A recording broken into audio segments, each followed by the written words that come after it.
Iya, iya Pak. Mohon maaf nih Ya, masih mute. sudah. Baik. Oke. Ya, Assalamualaikum warahmatullahi wabarakatuh.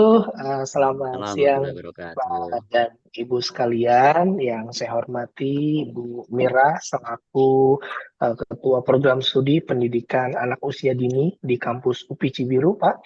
Itu terus ada Bu Ayu selaku dosen di PG PAUD juga.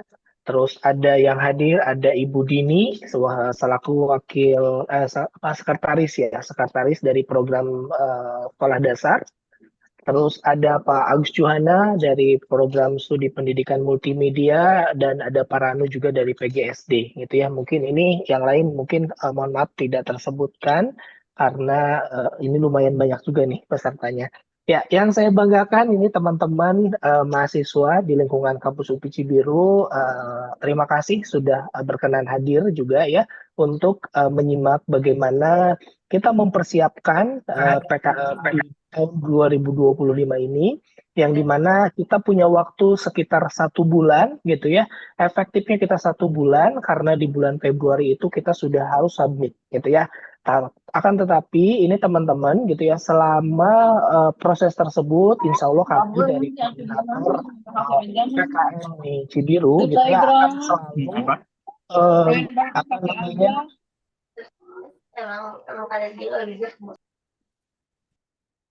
ya, mohon maaf teman-teman untuk di mute ya yang tidak ini supaya komunikasi terdengar satu arah terlebih dahulu. Nanti akan diberikan kesempatan juga teman-teman untuk berdiskusi langsung dengan Pak Dr. Slamet.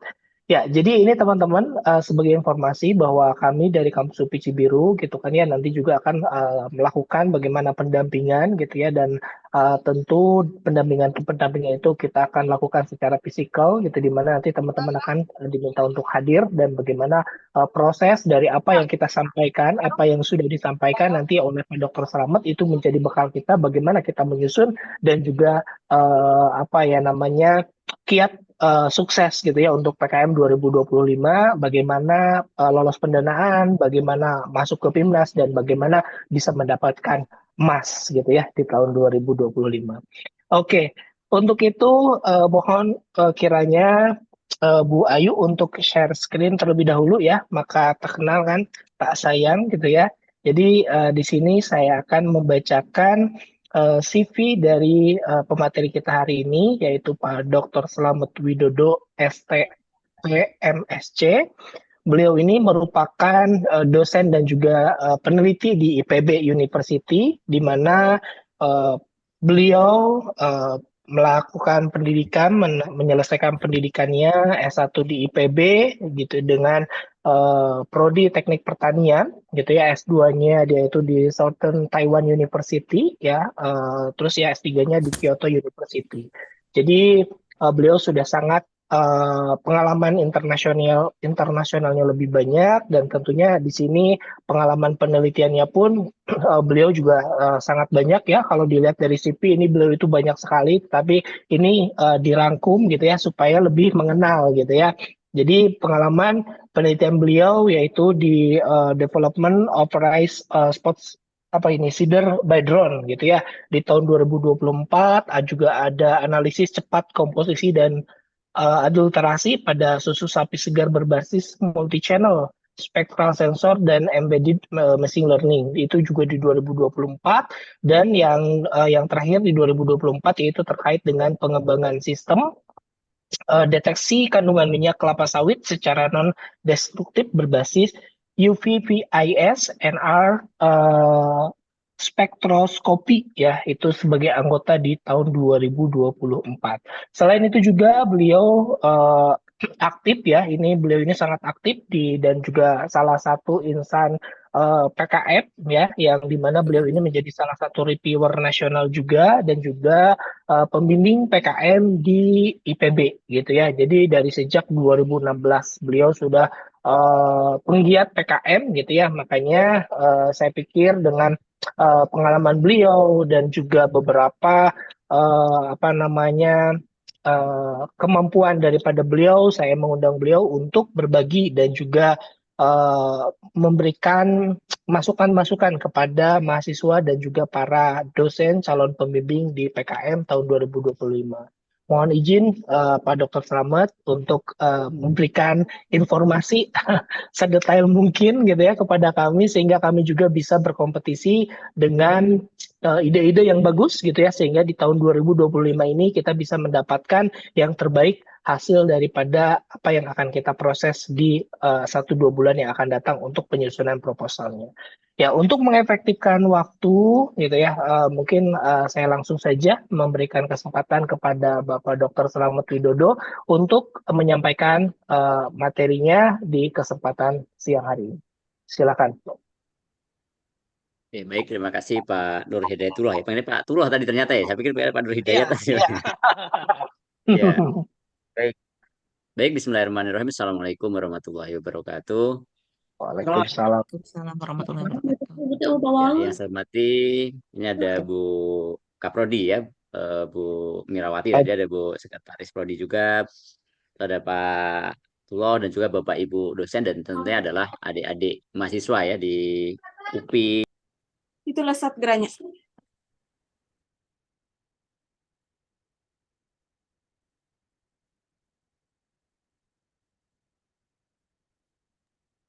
Halo, suara saya masuk Iya, nggak ini Pak?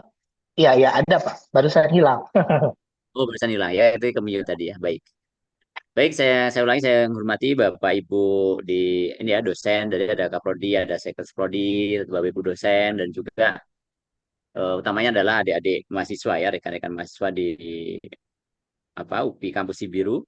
Dan ini berbahagia sekali ya, Alhamdulillah di siang hari ini saya berkesempatan untuk sharing ya bersama Bapak Ibu dan juga adik-adik mahasiswa semuanya ya terkait dengan pengalaman ya. Jadi mungkin biasanya kami saya sampaikan juga ke Pak Tullah ya, kenapa nggak ngundang yang juri nasional gitu ya. Dan kemudian juga nggak apa-apa Pak, kita sharing aja lah pengalaman-pengalaman gitu ya. Kemarin kebetulan seperti disampaikan di apa biografi singkat tadi memang kebetulan sejak 2016 ya. Kemudian saya lulus 2013, terus saya baru masuk ke IPB dan baru saya dapat NIDN itu 2015 kalau nggak salah ya. Nah, setelah itu baru saya bisa eligible untuk mengajukan ya, dan saya itulah mungkin saya melihat bahwa PKM ini suatu yang menarik ya, sehingga memang saya pribadi pun juga sangat antusias ya, sehingga ketemu dengan rekan-rekan mahasiswa ya dengan ide-ide yang segar itu ya, dan ide-idenya nggak cuma ide-ide sederhana tapi ide-ide kreatif yang menantang ya, dan itu membuat kita itu jadi sebagai dosen juga merasa muda terus Pak gitu Pak. Jadi satu alasan kenapa kok saya tertarik ya dengan PKM ini.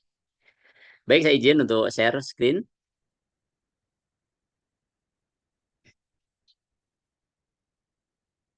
Baik, sebentar ya.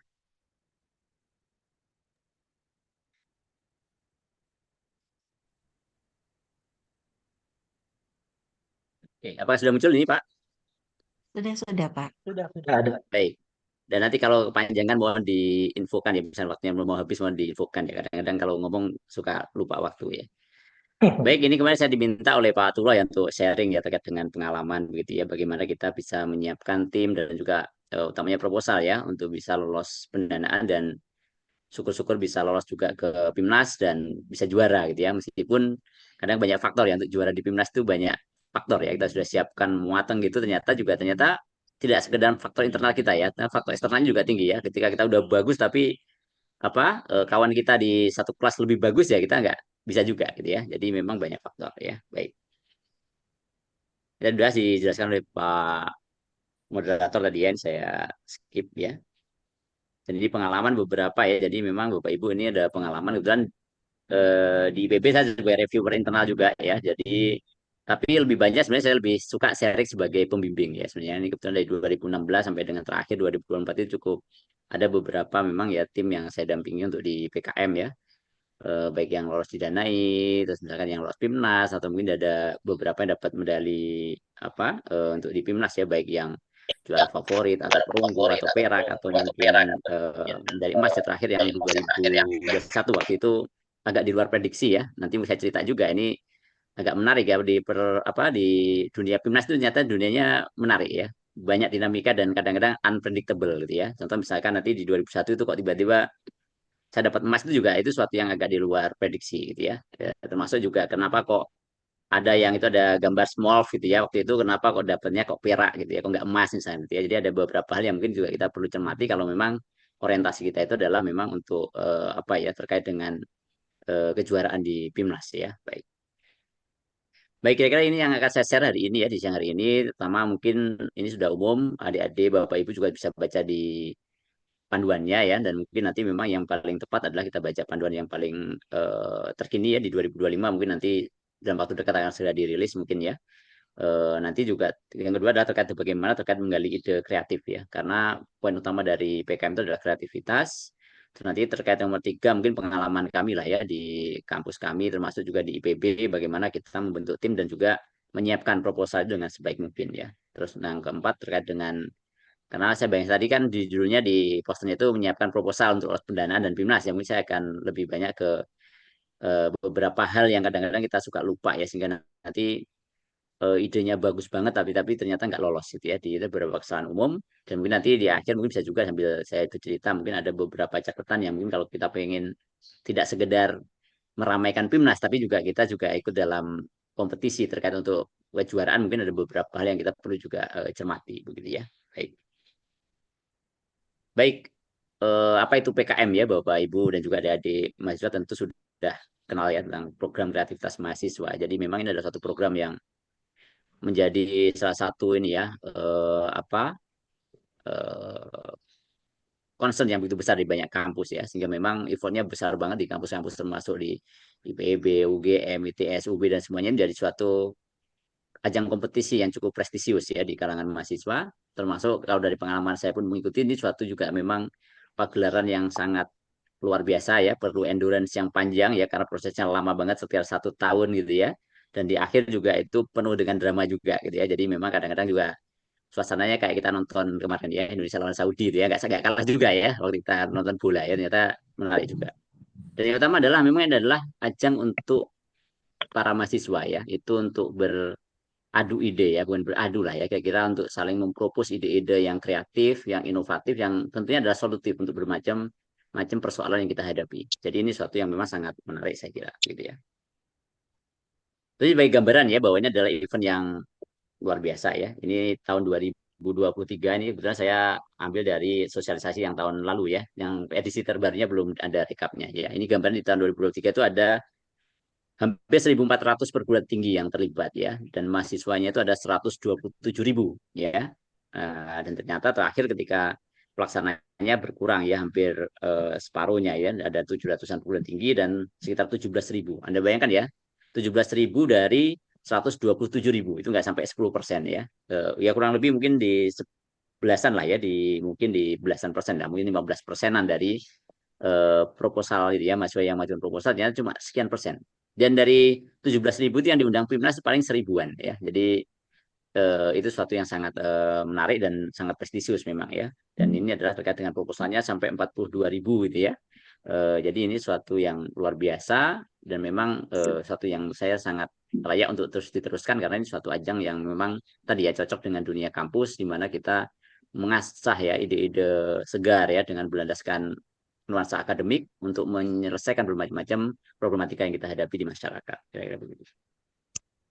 Baik, ini gambaran ya tentang hiruk pikuk ya. Ini yang terakhir kemarin ya. Ini saya mau share ya mungkin ya sebentar saya pindah ya. Ini untuk gambaran mungkin yang tahun lalu ikut ke PIMNAS mungkin merasakan ya. Tapi kalau mungkin tidak setidaknya bisa mengikuti ya. Ini sebentar ini suaranya keser nggak ini ya sebentar ya.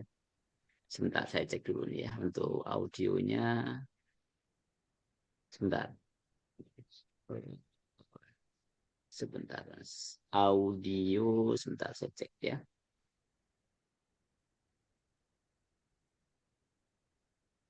Sebentar. On. Oke, share computer sound ya. Baik. Ini sebagai gambaran ya. Apa? Hiruk pikuk yang terjadi di PIMNAS tahun ini ya.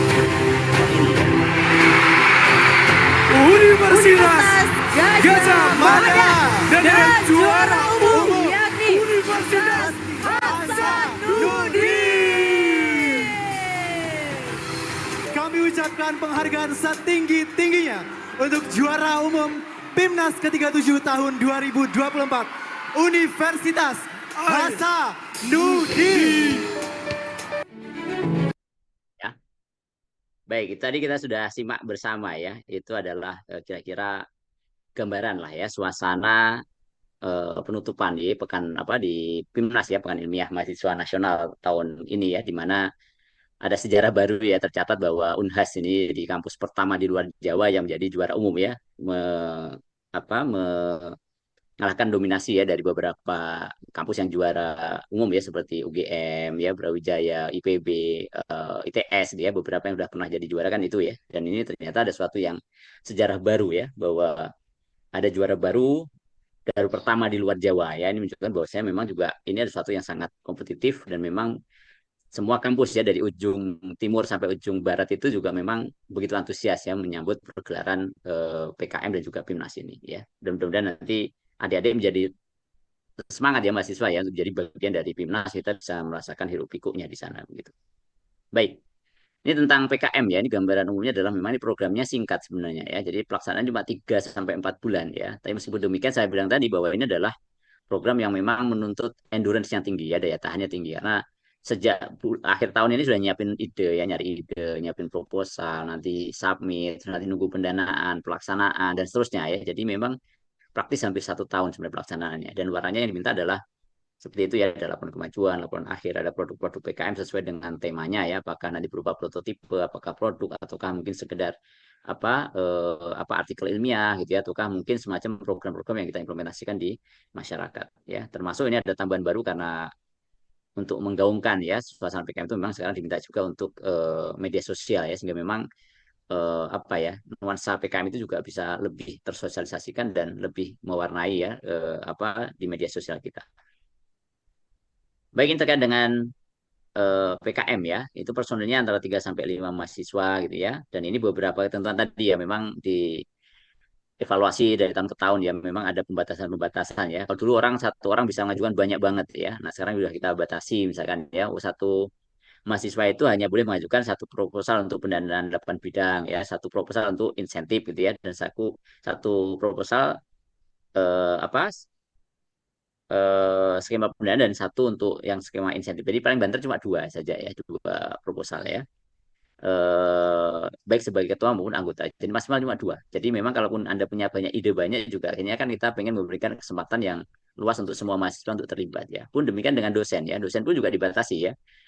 Mungkin dosennya semangat banget ya mengumpulkan mahasiswa gitu ya, bikin tim ya, juga dibatasi juga. Dosen pun maksimal mungkin di 10 judul ya. Nanti ketika nanti di danain nanti akan dibatasi juga berapa yang memang boleh didampingi ya, kayak gitu. Baik, ini nah proposal nanti juga semakin marak sekarang dengan AI dan seterusnya, juga ada ketentuan yang memang tiap tahun mungkin akan terus dievaluasi ya, termasuk tahun depan mungkin akan ada perubahan-perubahan juga semakin ketat terkait bagaimana kita pastikan bahwa ini adalah suatu ajang yang memang mengasah tadi ya ide-ide original ya, jadi bukan sesuatu yang memang banyak menggunakan AI, meskipun di dalam PKM sendiri pun AI sudah sangat masif digunakan ya, tapi dengan penulisan juga kita perlu pertimbangkan hal itu. Baik, tadi ya poin tambahan ya. Dan ini yang menarik ya, saya bilang tadi di awalnya saya ingin meng-highlight ke adik-adik mahasiswa ya, kenapa kok PKM ini jadi menarik. Tadi kenapa kok mahasiswa kok sekarang kok jadi tidak berminat gitu ya. Mungkin ada kebijakan-kebijakan tertentu yang mungkin membuat tidak berminat, tapi secara umum saya lihat harusnya ini masih suatu ajang yang sangat menarik ya. Misalkan dengan MBKM gitu ya. Di MBKM juga dulu mungkin orang banyak melakukan PKM tapi apresiasi ya, biasanya apresiasi mungkin banyak lah, ada di kampus memberikan insentif, yang juara dapat medali itu ada juga, tapi apresiasi dari sisi akademik kayaknya kurang ya. Makanya lah dengan adanya kemarin kebijakan MBKM, hal ini juga diapresiasi ya, direkognisi secara formal ya, resmi, sehingga memang sekaligus ya mahasiswa melakukan tadi ya program kreativitas, dan juga dia mendapatkan insentif dari sisi akademiknya ya, kita bisa klaim menjadi beberapa mata kuliah ya untuk apa enrichment course gitu ya, yang kita anggap sebagai bagian dari kegiatan MBKM. Nah, itu adalah terkait dengan lomba-lomba itu ya, perlombaan itu ya, ada penelitian, ada PKM kewirausahaan, ada proyek kemanusiaan ya. Jadi banyak skema-skema PKM itu yang relevan dengan program-program MBKM, sehingga nanti kita bisa klaim. Termasuk di beberapa kampus malah mungkin yang apa ya, ada kebijakan yang mahasiswa yang sampai tembus ke PIMNAS dan dapat juara itu bisa juga langsung dilanjutkan sebagai skripsi ya, tugas akhir ya. Jadi nanti ada dituliskan dalam bentuk skripsi, mungkin ada penambahan tentang diskusinya atau mungkin pembahasannya atau beberapa tambahan data sedikit sehingga nanti relatif bisa mempercepat masa studi. Jadi ini satu kebijakan yang menurut saya sangat baik dan harusnya disambut dengan antusias oleh para mahasiswa ya. Oke. Terus berikutnya ini terkait dengan ini saya skip lah ya. Jadi sebenarnya banyak tadi ya apa kebijakan yang relevan ya sebenarnya cocok kita untuk kita ikut.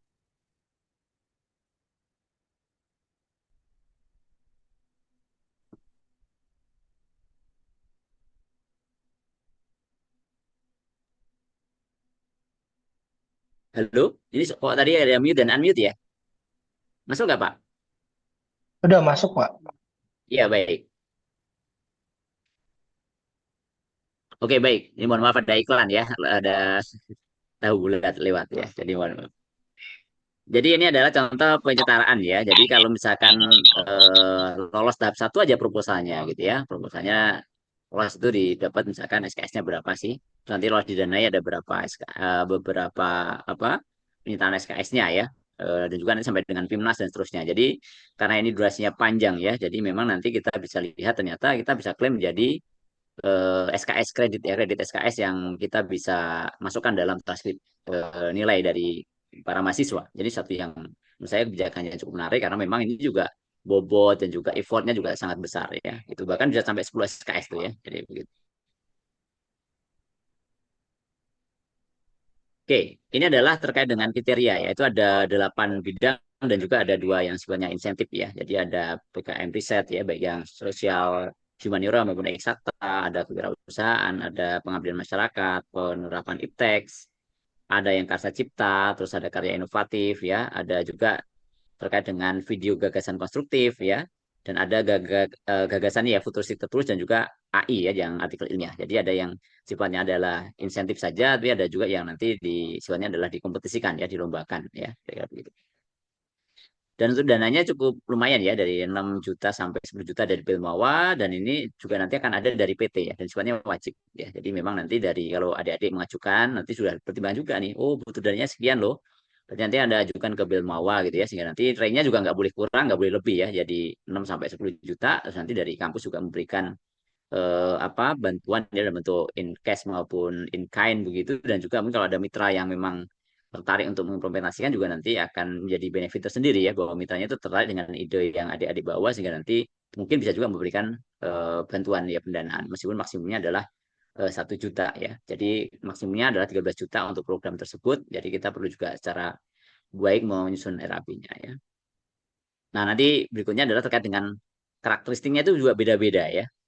Jadi ini terkait dengan setiap PKM juga kita perlu mengenali ya bagaimana karakteristik dari masing-masing skema pendanaan ya. Jadi kalau misalkan ORE misalkan dan RSH ya, berarti yang dicek adalah aspek kebaruannya ya. Ada aspek apa sih, fenomena apa yang ingin diungkap ya, sesuatu yang baru dari aspek ilmiahnya itu akan dilihat insert novelty-nya itu apa ya. Kalau terkait dengan KC itu memang satu yang baku adalah dia memang adalah suatu karsa cipta ya, suatu ide untuk menciptakan suatu karya dalam bentuk prototipe yang memang sifatnya adalah fungsional ya, berfungsi. Jadi nggak cuma sekedar ide ngawang-ngawang nggak, tapi adalah suatu ide yang memang kita bisa wujud dalam bentuk prototipe ya, sehingga kita sebagai karsa cipta.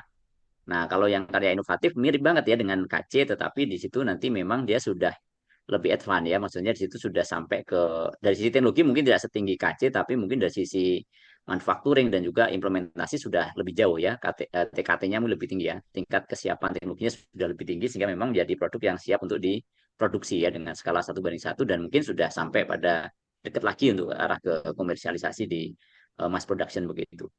Nah, kalau K itu terkait dengan barang jasa produk baru gitu ya, dan mungkin lebih aspek ke kreativitas terkait dengan usahanya ya, tidak sekedar masalah bisnisnya untungnya berapa enggak, tapi juga memang nuansa kreativitas itu lebih tinggi ya. Ya, termasuk di PIMNAS pun begitu ya. Enggak selalu yang juara itu adalah yang dapat apa untungnya yang paling gede, omsetnya paling besar juga belum tentu juga, tapi banyak kita melihat aspek novelty, aspek apa ya, apa kreativitas ya di dalam usaha yang dikembangkan ya. Oke, terus juga ini beberapa yang lain ya, misalkan kayak PMPM, PI, itu ya bagaimana fokusnya adalah penyelesaian masalah mitra. Misalnya begitu ya. Jadi kalau kita mengenali karakteristik ini, maka kita juga nanti bisa menyusun proposal yang sesuai. Ya termasuk jadi kalau memang orientasinya nanti adalah ke kejuaraan ya untuk merebut juara atau medali begitu ya memang itu harus lihat masing-masing itu punya karakteristik dan juga punya apa ya strong point-nya sendiri-sendiri gitu ya. Nanti kita lihat contoh kasus-kasus lah misalkan kenapa kok tadi saya bilang ini agak di luar unpredictable itu kan saya dapatnya perak kenapa dapat emas kenapa harusnya dapat emas kenapa kok dapatnya perak dan seterusnya gitu ya. Itu ada beberapa yang memang kita juga sebenarnya sudah bisa agak-agak punya sense-nya itu udah dapet lah kalau kita sering di PKM itu dapet tapi kadang-kadang di hari hanya tuh banyak hal-hal yang memang seringkali yang itu ya yang kejutan-kejutan terjadi di Pimnas ya seperti kemarin tiba-tiba udah jadi juara juga suatu yang kejutan yang luar biasa meskipun sebenarnya sebenarnya bisa diprediksi sebenarnya gitu ya. Baik ini saya akan lebih detail ya biar nanti kita paham tentang masing-masing dari karakteristik dari PKM-nya tadi ya. Ini kita akan juga lihat. Ini terkait dengan yang pertama adalah riset eksakta ya. Jadi saya nggak tahu nanti di prodi ini yang kira yang lebih relevan yang mana ya. Atau mungkin tiap prodi itu punya kekhasan masing-masing ya. Jadi mungkin nanti bisa disesuaikan mana yang kira-kira cocok ya. Nah, kalau riset eksakta juga namanya riset ya. Berarti memang dia adalah berusaha untuk mengungkap ya fenomena-fenomena alamiah ya berdasarkan misalkan hukum-hukum yang kita baca di dalam bidang sains ya, fisika, kimia, biologi gitu ya. Dan nanti kita juga mencoba mengungkap ya di balik fenomena yang kita teliti yang unik gitu misalkan ya nanti kita coba lihat apa sih apa sebab akibat atau mungkin ada juga terkait dengan misalkan apa aksi reaksi atau mungkin terkait dengan apa material-material baru gitu ya atau mungkin terkait dengan misalkan identifikasi senyawa-senyawa kimia tertentu tapi memang ada poin khusus ya bahwa mungkin meskipun ada eksplorasi tapi juga ada batasan bahwa nggak boleh juga kita misalkan mengidentifikasi keragaman hayati di pulau apa ini selalu ini kalau kita BIMTEK selalu ditekankan ya bahwa RI itu nggak boleh seperti itu ya jadi memang harus terkait dengan suatu topik yang khas gitu ya terus ruang lingkupnya sangat luas ya dari kedokteran kesehatan farmasi pertanian material science kebumian dan seterusnya jadi banyak hal yang terkait dengan fenomena di alam yang kita bisa ungkapkan ya kayak seperti itu. Terus kalau RSH juga sama ya. Jadi ini ada terkait dengan apa riset tapi di bidang sosial humaniora gitu ya. Jadi memang yang kita lebih fokus adalah memang ke aspek-aspek sosialnya ya, seperti misalkan tentang perilaku masyarakat gitu ya, perkembangan budaya gitu ya, terus nanti filsafat, adat istiadat, sejarah gitu ya. Dan kalau kita lihat memang RSH itu sangat khas ya. Jadi dari tahun ke tahun kita amati polanya memang ini yang biasanya menarik adalah bagaimana kalau orang itu bisa mengungkap suatu kearifan-kearifan lokal ya. Yang banyak juara itu di apa di Pimnas itu memang yang mengangkat apa ya kekayaan-kekayaan daerah ya. Seperti tahun dulu ada yang ngangkat kekhasan misalkan yang dulu ada sempat fenomenal ya dari Kalimantan mana itu ya sampai bagaimana mahasiswa mengungkap ada penutur bahasa yang mungkin udah hampir hilang gitu ya. Misalnya seperti itu. Terus ada misalkan kemarin ada budaya tertentu ya mungkin budaya Sunda, budaya Jawa gitu ya. Dan yang tahun ini yang sangat mendominasi adalah ada budaya khas ya di daerah Makassar ya di suku Bugis itu bagaimana terkait dengan suatu nilai-nilai ya kearifan lokal yang memang relevan dengan fenomena sekarang misalkan oh gimana sih orang menghindari misalkan ada apa ya stres yang berlebihan depresi ya dibully sampai misalnya bunuh diri dan seterusnya tapi ada kearifan-kearifan lokal yang ternyata itu sudah dari awal ya kalau kita gali ternyata punya nilai-nilai yang bisa menguatkan tadi ya aspek mental misalkan orang gitu ya jadi itu satu yang menarik ya jadi kalau dari kita amati memang aspek yang fenomena unik di kekhasan di daerah yang mungkin cuma ada di situ itu menjadi satu poin yang sangat menarik ya. Jadi terkait dengan adat istiadat gitu ya, kepercayaan, agama atau mungkin fenomena-fenomena sosial yang sedang terjadi itu juga mungkin satu yang menarik untuk kita ungkap gitu ya. Nah, kalau PKMK memang ini terkait dengan tadi ya, ide untuk mewujudkan suatu apa ya, ide bisnis lah dalam bentuk baik produk barang maupun jasa begitu dengan suatu aspek yang kreatif ya. Jadi aspek kreatifnya itu apa proses kreatifnya itu sangat dinilai di situ ya. Jadi memang ini kita melihat biasanya keunikannya ya. Contoh dulu yang sering dicontohkan misalkan ya, oh misalkan kok budaya laundry itu ya biasa saja orang nyuci ya jasa nyuci gitu. Tapi kemarin ada dari UGM ya entah berapa tahun lalu itu ada ide khas ya bahwa oh, ternyata mencuci itu nggak sederhana loh ya. Ternyata kalau misalkan dalam satu kepercayaan misalkan di Muslim gitu ya, ternyata waktu mencuci itu ada cara-caranya ya. Ternyata ada yang nyuci biasa ya, hilangkan kotoran aja seperti itu. Misalkan ada bagaimana kalau barang itu kena najis. Ya najis pun kita kenal di Islam itu ada najis yang ringan ya, mukhofafa, ada yang apa yang sedang, ada yang mughaladhah yang besar gitu ya. Dan cara mensucikannya juga berbeda. Nah, itu juga membuat suatu ide ya, bagaimana kita buat suatu laundry yang customable dia misalkan yang bisa mengakomodir hal-hal yang seperti tadi misalkan oh ini kemarin baru terkena najis besar gitu ya. Ada nggak layan khusus untuk mencuci? Oh, ternyata di Islam itu dicuci 7 kali, misalkan ya di salatnya dicampur dengan ada pasir dan seterusnya. Nah, gimana kita juga bisa secara agama itu sah, tapi juga nanti secara ini ya estetis, secara kesehatan juga tetap harum, tetap bersih dan seterusnya itu juga tetap terjaga misalkan ya itu gimana dalam satu bisnis ya, bentuk apakah untuk sabunnya yang khas atau apa gitu ya. Atau dulu sempat juga ya dari PP kalau nggak salah dulu sempat bikin juga yang misalkan matras sederhana aja gitu ya. Itu untuk orang yang yoga gitu ya. Dan itu sampai penjualnya luas sekali nggak cuma di Indonesia ya, sampai luar Indonesia juga. Dan itu yang menjadi poin yang menarik ya. Mungkin dari sisi ide bisnisnya, mungkin dari ide pemasarannya dan seterusnya. Jadi tidak semata-mata adalah keuntungannya yang didapat ya. Karena nggak selalu yang profitnya paling gede, omsetnya paling gede itu yang juara ya. Jadi utamanya adalah tetap di kreativitas ya seperti itu. Dan ini adalah tadi ya, itu sekarang banyak dipermudah ya. Jadi memang idenya sudah dari mahasiswa ya, memang dari suatu berbasis ilmiah begitu. Cuma memang untuk pembuatannya boleh dengan mitra ya. Tapi memang untuk konsep desain, strategi pemasaran memang original dari mahasiswa. Nanti untuk produksinya bisa dibantu dengan mitra. Baik. Terus ini yang PM ya, mirip dengan PI dan PM ya, mirip dan ini adalah poinnya adalah bagaimana kita membangun awareness ya, kepedulian dari mahasiswa terkait dengan permasalahan-permasalahan yang ada di masyarakat ya, yang menjadi mitra kita dan kita berupaya untuk menyelesaikan masalah-masalah yang ada itu dengan pendekatan yang saintifik ya, berdasarkan dengan ilmu atau teknologi yang kita pelajari di kampus. Dan itu memang sesuatu yang memang harus sudah proven ya, sudah memang tinggal diterapkan saja. Mungkin dari adik-adik mahasiswa ini terutama ini banyak banget ya program-program PM ini yang terkait dengan pengembangan masyarakat, terutama juga mungkin anak-anak dan seterusnya ya, mungkin yang menekuni dunia pedagogik ya tentang keguruan mungkin lebih memahami. Jadi peluang di sini mungkin saya kira sangat besar ya. Jadi pemberdayaan masyarakat apakah mungkin terkait dengan SDM-nya atau ekonominya atau mungkin terkait dengan kesehatan, pendidikan dan seterusnya. Ini suatu yang menurut saya sangat relevan dengan prodi ini mungkin bisa dieksplor lebih jauh ya. Kira-kira seperti itu.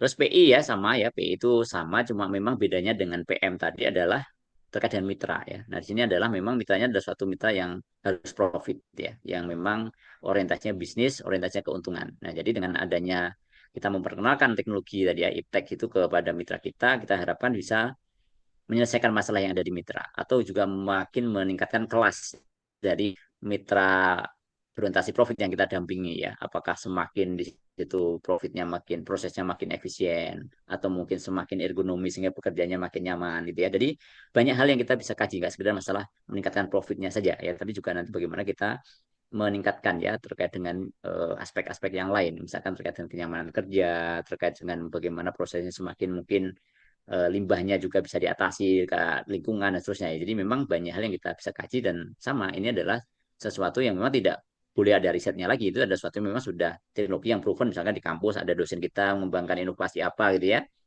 Namun dari sisi inovasinya mungkin tidak terlalu tinggi, tapi ketika itu cocok ya dengan masalah mitra itu akan menjadi sesuatu yang sangat diapresiasi. Jadi poin utamanya adalah kita harus bisa membaca ya bahwa masalah itu betul ada berasal dari mitra dan kita coba selesaikan dengan solusi yang kita bawa dari kampus kita sesuai dengan keilmuan kita harapkan bisa menyelesaikan masalah yang dihadapi mitra.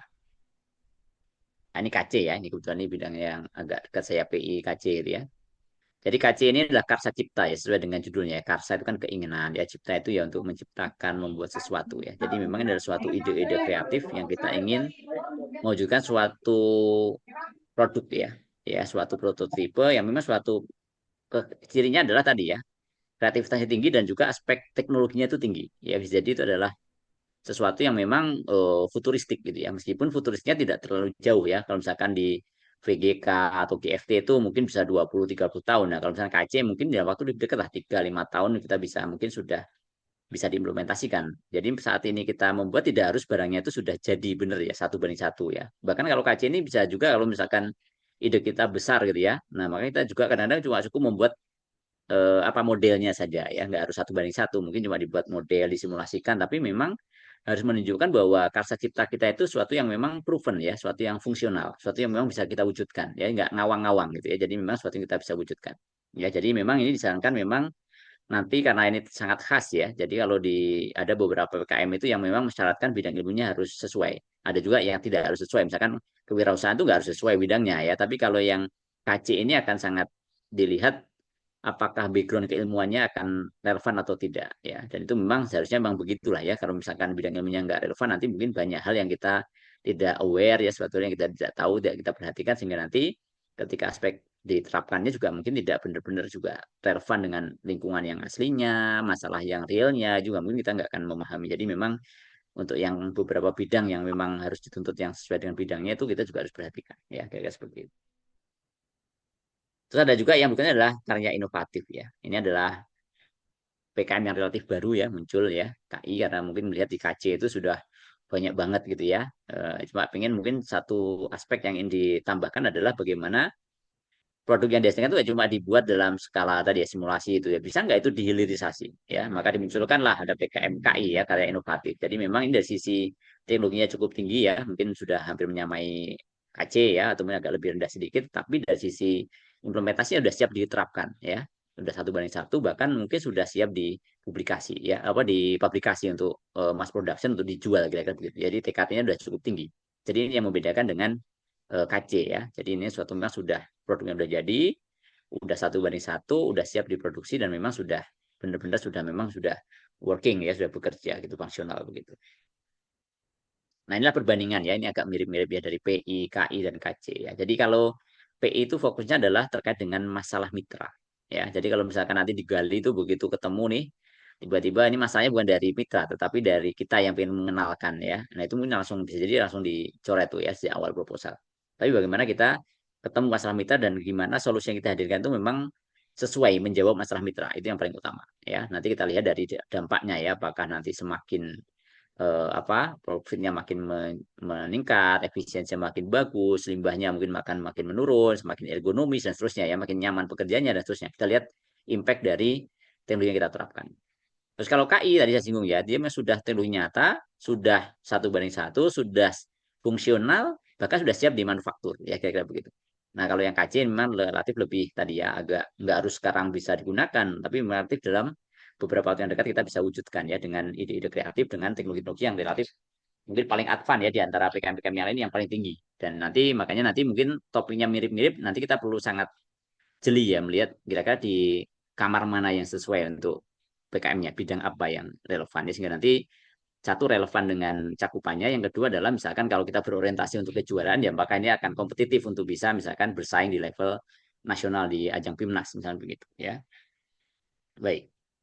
Ini VGK ya, ini ada suatu yang lain, bahwa ini adalah bagaimana kita mendorong ya kreativitas, imajinasi mahasiswa itu untuk menyelesaikan bermacam-macam masalah nasional ya, termasuk juga bagaimana kita juga bisa mendorong untuk pencapaian SDG ya. Tapi memang ini idenya kalau yang lain tadi dalam bentuk produk, dalam bentuk jasa, dalam bentuk apa ya, ide-ide gitu, ini adalah dalam bentuk ide yang divisualisasikan ya. Jadi selain masalah kreativitas dan juga originalitas idenya, juga terkait dengan sinematografinya ya, jadi terkait dengan aspek-aspek seni gitu ya juga. Jadi memang PKM ini ajang yang sangat luas ya, nggak cuma orang eksakta, orang humaniora yang terkait dengan ilmu-ilmu sosial ya, bahkan orang-orang seni pun juga dilibatkan ya. Jadi kita ada satu ajang khusus yang ini juga akan menilai dengan aspek seni ya, dari sinematografinya, gimana membuat plot untuk ceritanya ya, gimana pengambilan videonya dan seterusnya ya. Itu ada suatu aspek-aspek seni yang juga dinilai dari VGK ini ya, tidak hanya idenya saja tapi juga aspek videonya, seninya di situ juga dilihat. Terus GFT ini adalah yang gagaran futuristik, jadi karena futuristik juga memang jauh ya. Mungkin dulu ada juga yang sangat futuristik bisa jadi adalah terkait dengan teknologinya, mungkin sekarang belum ada bisa jadi ya, tapi tentu yang kita buat itu bukan sesuatu yang awang-awang ya, sesuatu yang memang ilmiah, yang secara logikal kita bisa buat bahwa itu adalah sesuatu yang memang mungkin diwujudkan, meskipun mungkin perlu banyak hal-hal yang lain yang kita perlu temukan dulu ya, makanya mungkin levelnya mungkin bisa sampai 20-30 tahun yang akan datang. Atau mungkin dia adalah sesuatu yang memang idenya besar ya. Kalau misalkan tadi buat prototipe ada mitra kan skalanya cuma kecil ya, satu mitra mungkin satu usaha gitu ya. Kalau misalkan konsep di GFT adalah levelnya mungkin sudah nasional, bahkan mungkin regional, atau bukan mungkin sudah di luar universal gitu ya, mungkin sudah di universe ya, misalkan orang nambang, misalkan wah ada ide nambang logam dan seterusnya dari luar angkasa misalnya ya, di meteoroid katanya banyak besinya, bisa nggak kita ambil di sana gitu ya. Atau mungkin ada di sana nanti ada gas-gas tertentu kita bisa gunakan, bisa nggak kita ambil dari tempat lain gitu ya. Atau mungkin bikin koloni dan seterusnya di apa di Mars atau mungkin di mana gitu ya. Nah, mungkin idenya sangat jauh gitu ya. Tapi tentu adalah sesuatu yang memang bukan menggantang asap ya, sesuatu yang ngawang-ngawang, tapi sesuatu yang memang ditandasi suatu memang landasan-landasan ilmiah ya kira-kira begitu. Baik, ya kalau A ini adalah memang kelanjutannya ya. Jadi mungkin tahun ini orang buat PKM apa ya, atau mungkin ada penelitian apa, nanti dibutuhkan dalam bentuk artikel ilmiah. Nanti Anda bisa buat tulisannya. Dan ini sifatnya adalah insentif aja ya. Ini tidak di apa, tidak di perlombakan di PIMNAS ya. Dan ini memang tujuannya adalah memang untuk terkait dengan kemampuan menulis ya. Jadi sumbernya bisa macam-macam ya. Di sini dia misalkan dari intinya adalah kegiatan yang dilakukan oleh kelompok mahasiswa. Jadi bukan yang sebenarnya individu ya, tapi adalah kelompok mahasiswa ya. Apakah dalam bentuk KKN, magang ya, praktek kerja dan seterusnya, atau mungkin ada proyek-proyek sosial gitu yang dilakukan oleh kelompok mahasiswa, Anda bisa tulis dalam bentuk artikel ilmiah dan memang dia bukan suatu literatur atau naratif review. Jadi memang adalah memang sifatnya adalah pelaporan ya dari suatu kegiatan mahasiswa yang berkelompok. Baik, ini saya masuk tadi ya, yang tahapan yang kedua tadi ya. Itu terkait dengan menggali ide ya. Jadi ide itu ya memang kadang-kadang kayak kita nunggu cari wangsit gitu ya. Ya kadang-kadang ya ada ide tiba-tiba terlintas gitu. Tapi memang kalau kita pelajari juga kadang-kadang ide itu tidak semata-mata oh orang tiba-tiba dapat telur emas gitu ya. Langsung tiba-tiba ketiban duluan runtih juga enggak juga runtuh gitu ya. Tapi itu akan muncul dari kita memang punya tadi ya rasa ingin tahu yang tinggi gitu ya. Kita juga senang mengamati gitu ya, membaca gitu ya. Nah, dengan mengamati fenomena-fenomena yang ada itu yang seringkali akan muncul ya. Contoh misalnya terutama di misalkan riset-riset yang berbasis riset tadi ya misalkan apa yang PKM riset ya. Itu kan melihat fenomena-fenomena oh sekarang itu kok ramai bullying. Oh kenapa kok katanya Gen Z itu sekarang misalkan kok daya ininya ya misalkan terkait dengan kesehatan mental jadi isu yang besar gitu ya. Oh, kayak tadi misalkan ya, tiba-tiba muncul ya, oh kok ada begitu, ada fenomena begitu ya, gampang depresi gitu ya. Ada nggak yang kita cari solusinya ya? Ternyata ngamatin ternyata baca-baca ternyata, oh ada itu Kak, ya, suatu kearifan-kearifan lokal ya di budaya tertentu. Misalnya tadi di Bugis ya di Makassar itu. Ternyata itu kalau Anda ikuti ya, kemarin itu nggak cuma satu tim itu. Ada beberapa tim tuh mengangkat suatu kekayaan apa ya budaya yang sama ya tapi di judul yang berbeda dengan perspektif yang berbeda gitu ya jadi hal yang sama kalau Anda lihat dengan perspektif yang berbeda itu akan menjadi sesuatu yang mungkin agak berbeda juga gitu ya nah jadi memang kita perlu melihat apa fenomena-fenomena yang ada termasuk kita juga akan tahu masalah-masalah mitra misalnya PKMPM atau PKMPI ya kalau kita banyak berinteraksi ya dengan masyarakat gitu ya oh apakah masyarakat misalkan yang tadi ya, apakah profit atau non profit atau mungkin kita lagi jalan lihat fenomena anak-anak jalanan atau mungkin ada misalkan oh ternyata ada ketimpangan ya misalkan di masyarakat-masyarakat yang misalkan disabilitas dan seterusnya itu menjadi suatu isu yang menarik ya bagaimana kita memberikan solusi buat masyarakat-masyarakat yang pada posisi yang mengalami kerentanan itu ya misalkan. Yang kedua adalah terkait dengan yang paling gampang adalah kita belajar dari tim-tim juara sebelumnya ya. Ini contoh ya misalkan ini di setiap tahun itu akan selalu muncul ya daftar proposal yang didanai. Terus nanti ada tahap misalkan tim-tim yang lolos PIMNAS gitu ya. Dan di akhir yang paling di ekstrak itu yang paling topnya akan muncul ya para juaranya. Itu Anda bisa cari di internet kan terkait dengan SK misalkan ya pemenang atau juara di PIMNAS di tahun itu. Nah, Anda bisa lihat judul-judulnya ya. Terus berikutnya adalah kita juga contoh kasus misalkan ada menghasilkan suatu karya inovatif ya. Contoh misalkan kasus kami yang saya sering temukan misalnya di apa PKM PI apa KC apa KI atau mungkin yang lain ya itu kita juga ternyata hal-hal kreatif itu ternyata ada pola-polanya ya dan kalau Anda belajar tuh ada juga orang yang mempelajari tentang pola-pola dalam inovasi misalkan contohnya adalah konsep TRIZ ya TRIZ ini dulu waktu saya S2 itu saya baru kenal juga ya ini ada suatu kata dari bahasa apa bahasa Rusia ya jadi itu waktu ada suatu pekerja ya kayak pekerja di kantor paten di Rusia sana. Jadi dia banyak mendokumentasikan paten ya. Jadi seperti poin nomor 2 ya. Jadi paten itu satu sisi melindungi karya cipta kita. Tapi di saat yang sama, daftar paten itu juga menjadi sumber inspirasi bagi orang lain untuk mendapatkan ide-ide inovasi yang baru ya. Nah, dari mengamati bermacam-macam paten ya, ribuan paten itu ternyata si penemu konseptris ini mengamati bahwa dalam inovasi itu ternyata ada pola-polanya ya. Nah, kalau kita terapkan pola itu, kita bisa membuat sesuatu yang memang satu karya inovatif yang mungkin kreatif di situ ya. Tinggal kita mengubah dengan sudut pandang yang berbeda ya. Kita terapkan prinsip ini di konsep yang masalah yang kita hadapi itu bisa menjadi sesuatu yang proses-proses kreatif yang inovatif yang itu menjadi suatu poin yang menjadi kuat. Nanti akan saya contohkan di bawah ya, kira-kira gitu ya. Nah, ini contoh misalkan ya, ini yang tahun ini ada beberapa contoh ya, misalkan ada PM gitu ya. Nah, tinggal kita lihat aja dari list para juara-juara itu kira-kira apa sih topik judulnya kok bisa menang itu apa sih kira-kira. Nah, nanti setelah kita tahu judul-judulnya gitu ya, terus nanti juga kita coba pikirkan ya kira-kira ada aspek kreatif apa di balik itu yang membuat dia itu jadi dapat perak, perunggu atau emas gitu ya.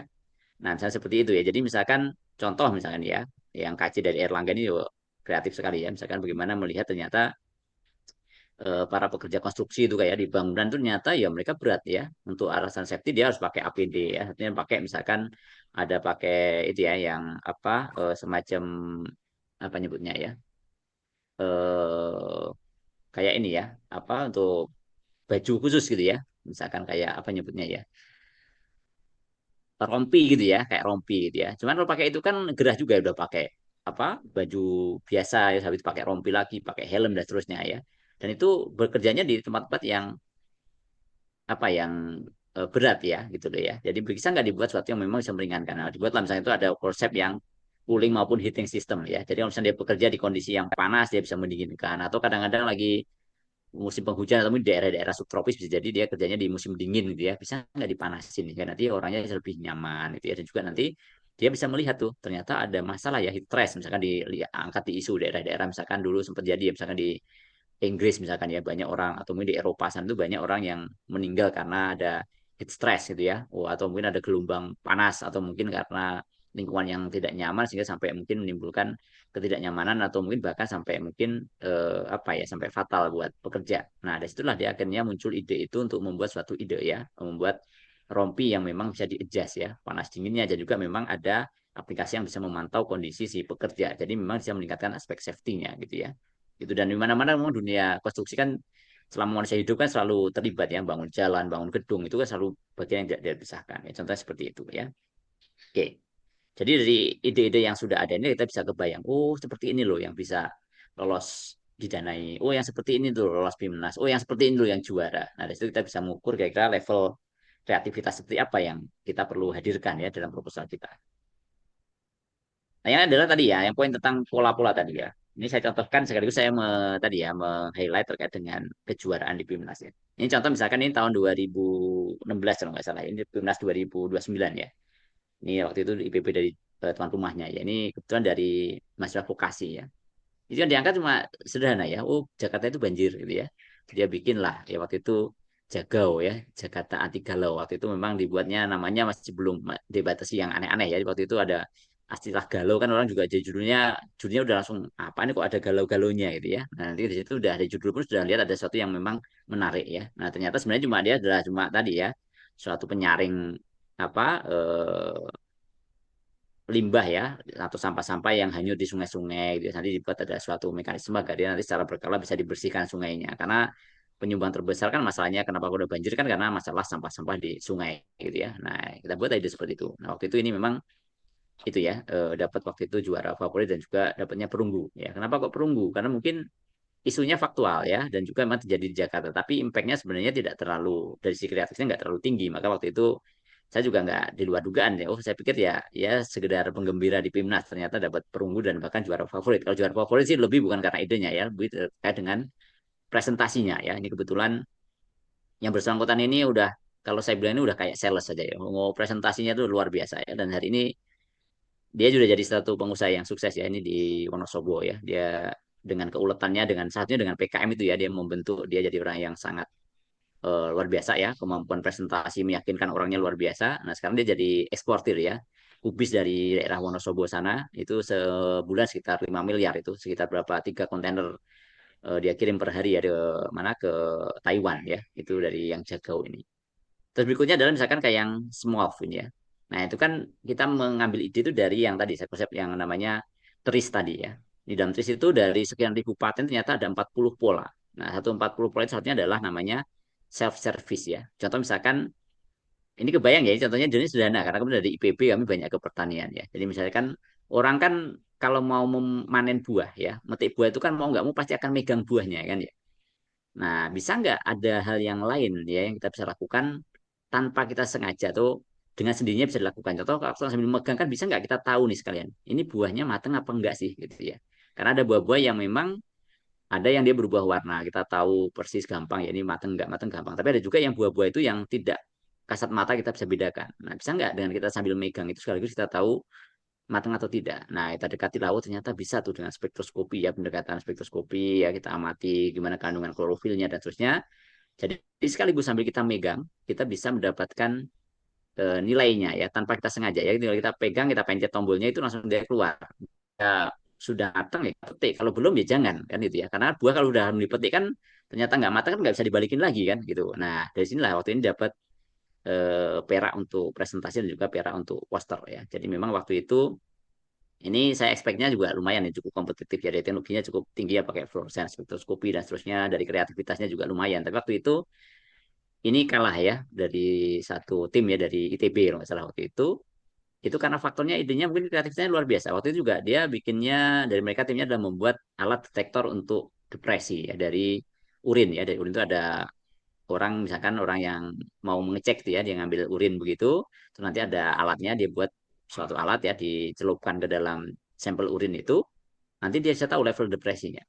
Ya mungkin dari kreativitas menurut saya hitungannya hampir relatif sama lah ya gitu, yang bahwa mungkin depresi itu aspek yang besar ya, tapi dari penilaian saya yang paling dominan adalah aspek personilnya yang presentasi ya. Jadi memang penguasaan materi gitu ya. Jadi memang di beberapa bidang itu akan sangat menentukan tuh ya, penguasaan materi itu akan sangat menentukan keputusan juri ya.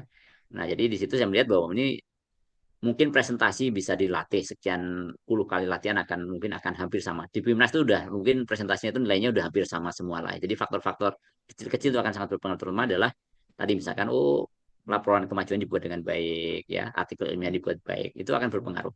Tetapi yang faktor tanya jawab itu akan menjadi penting sekali. Jadi kalau orang memang nggak menguasai idenya, misalkan dikasih nih contoh nih, ada dosen punya ide ya diberikan ke mahasiswa gitu, tapi mahasiswanya nggak menghayati dengan betul ya, itu dia pasti akan nanti akan selesai ketika ditanya jawab. Jadi inilah faktor yang memang tidak bisa disulap dengan instan. Jadi memang perlu passion yang tinggi, sehingga nanti memang orang yang menguasai, yang berilmu dengan yang tidak itu kan akan beda ya, nggak bisa disamakan ya gitu.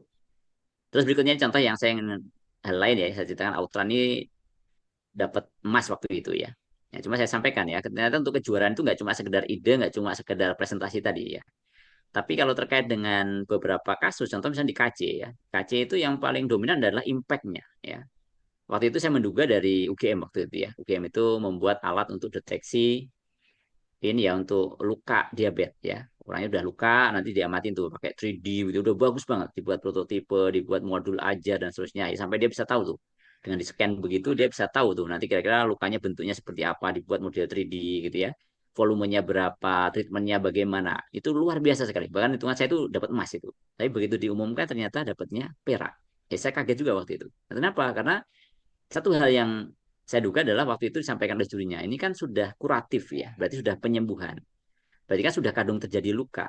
Nah, seandainya alat itu bisa mendeteksi lebih awal ya, early detection begitu, maka mungkin impact-nya akan lebih besar gitu ya, lebih bermanfaat karena kita bisa mencegah gitu ya. Karena sudah kalau udah kadung terlanjur luka kan sudah impact-nya lebih kecil. Jadi hal-hal seperti itu akan menjadi penentu ya ketika di Pimnas udah sampai penentuan juara itu di situ. Ya, jadi impact-nya tadi hasilnya bagus tapi impact-nya di bidangnya kurang ya. Nah, makanya kalau kita list dari sekian apa ya tahun itu ya, itu dari 22 tim gitu ya yang dapat juara itu 19 tim itu selalu adalah terkait dengan early detection ya. Jadi memang agar impact-nya besar. Nah, jadi hal yang seperti itu kita perlu pelajari tuh. Oh, kalau PI bagaimana, kalau KC bagaimana, KI bagaimana. Nah, itu juga kita harus perhatikan sejak awal ya. Jadi kita selalu punya end in mind ya. Kalau kita buat proposal tuh niatnya apa? Coba cuma didanai, apa lolos PIMNAS atau pengen ikut berkompetisi untuk menjuarai PIMNAS. Nah, itu memang dari awal kita sudah siapkan. Nah, terus berikutnya adalah terkait menyusun ya. Kalau tim itu pengalaman dari kami ya, memang kalau bisa itu tim itu lintas disiplin ilmu ya, terutama untuk bidang-bidang PKM yang memang mensyaratkan kesesuaian bidang ilmu. Nah, itu akan selalu ditanya tuh. Oh, dapat timnya dari mana saja ini ya. Kadang-kadang kalau misalkan nanti disiplin ilmunya nggak relevan tuh kadang-kadang nanti juga ada pertanyaan buat juri. Ini kok bisa begitu itu gimana ceritanya? Kok idenya dari mana? Gimana mengerjakannya itu ya.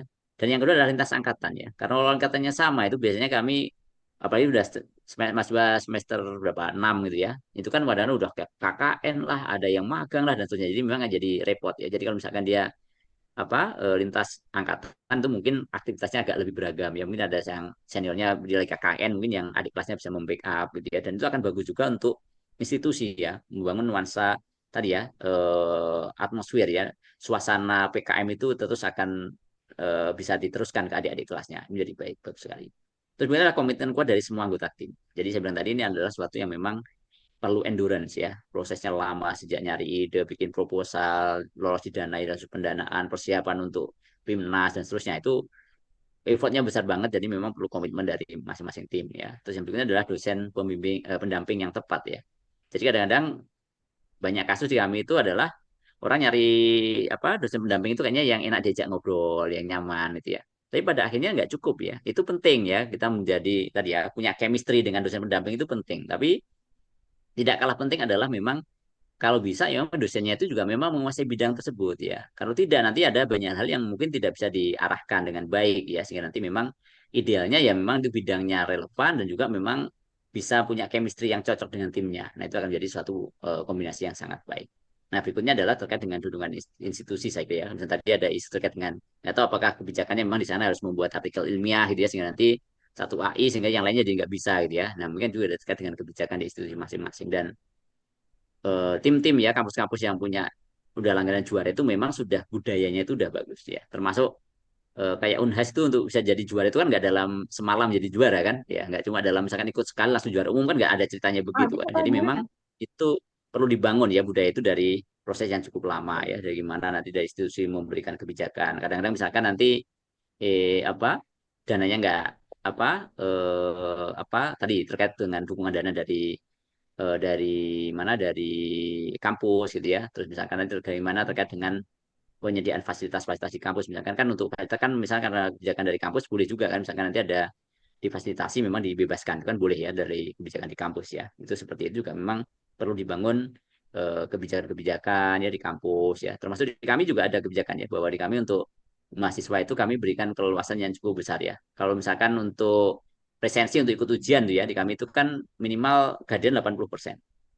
Tapi kalau misalkan itu mahasiswa untuk beraktivitas seperti PKM ini ya, atau mungkin lomba-lomba yang lain yang itu adalah memang penugasan dari kampus, itu kami berikan keluasan sampai dengan 40% ya. Jadi misalkan dia ikut lomba ini, lomba itu, selama itu ada surat tugasnya dari kampus, ya itu kami bisa menganggap sebagai dispensasi. Karena memang juga nanti kan itu suatu yang membawa nama baik dari kampus. Jadi hal seperti itu juga memang perlu dipertimbangkan dengan baik di kampus, sehingga nanti budaya itu juga bisa berkembang.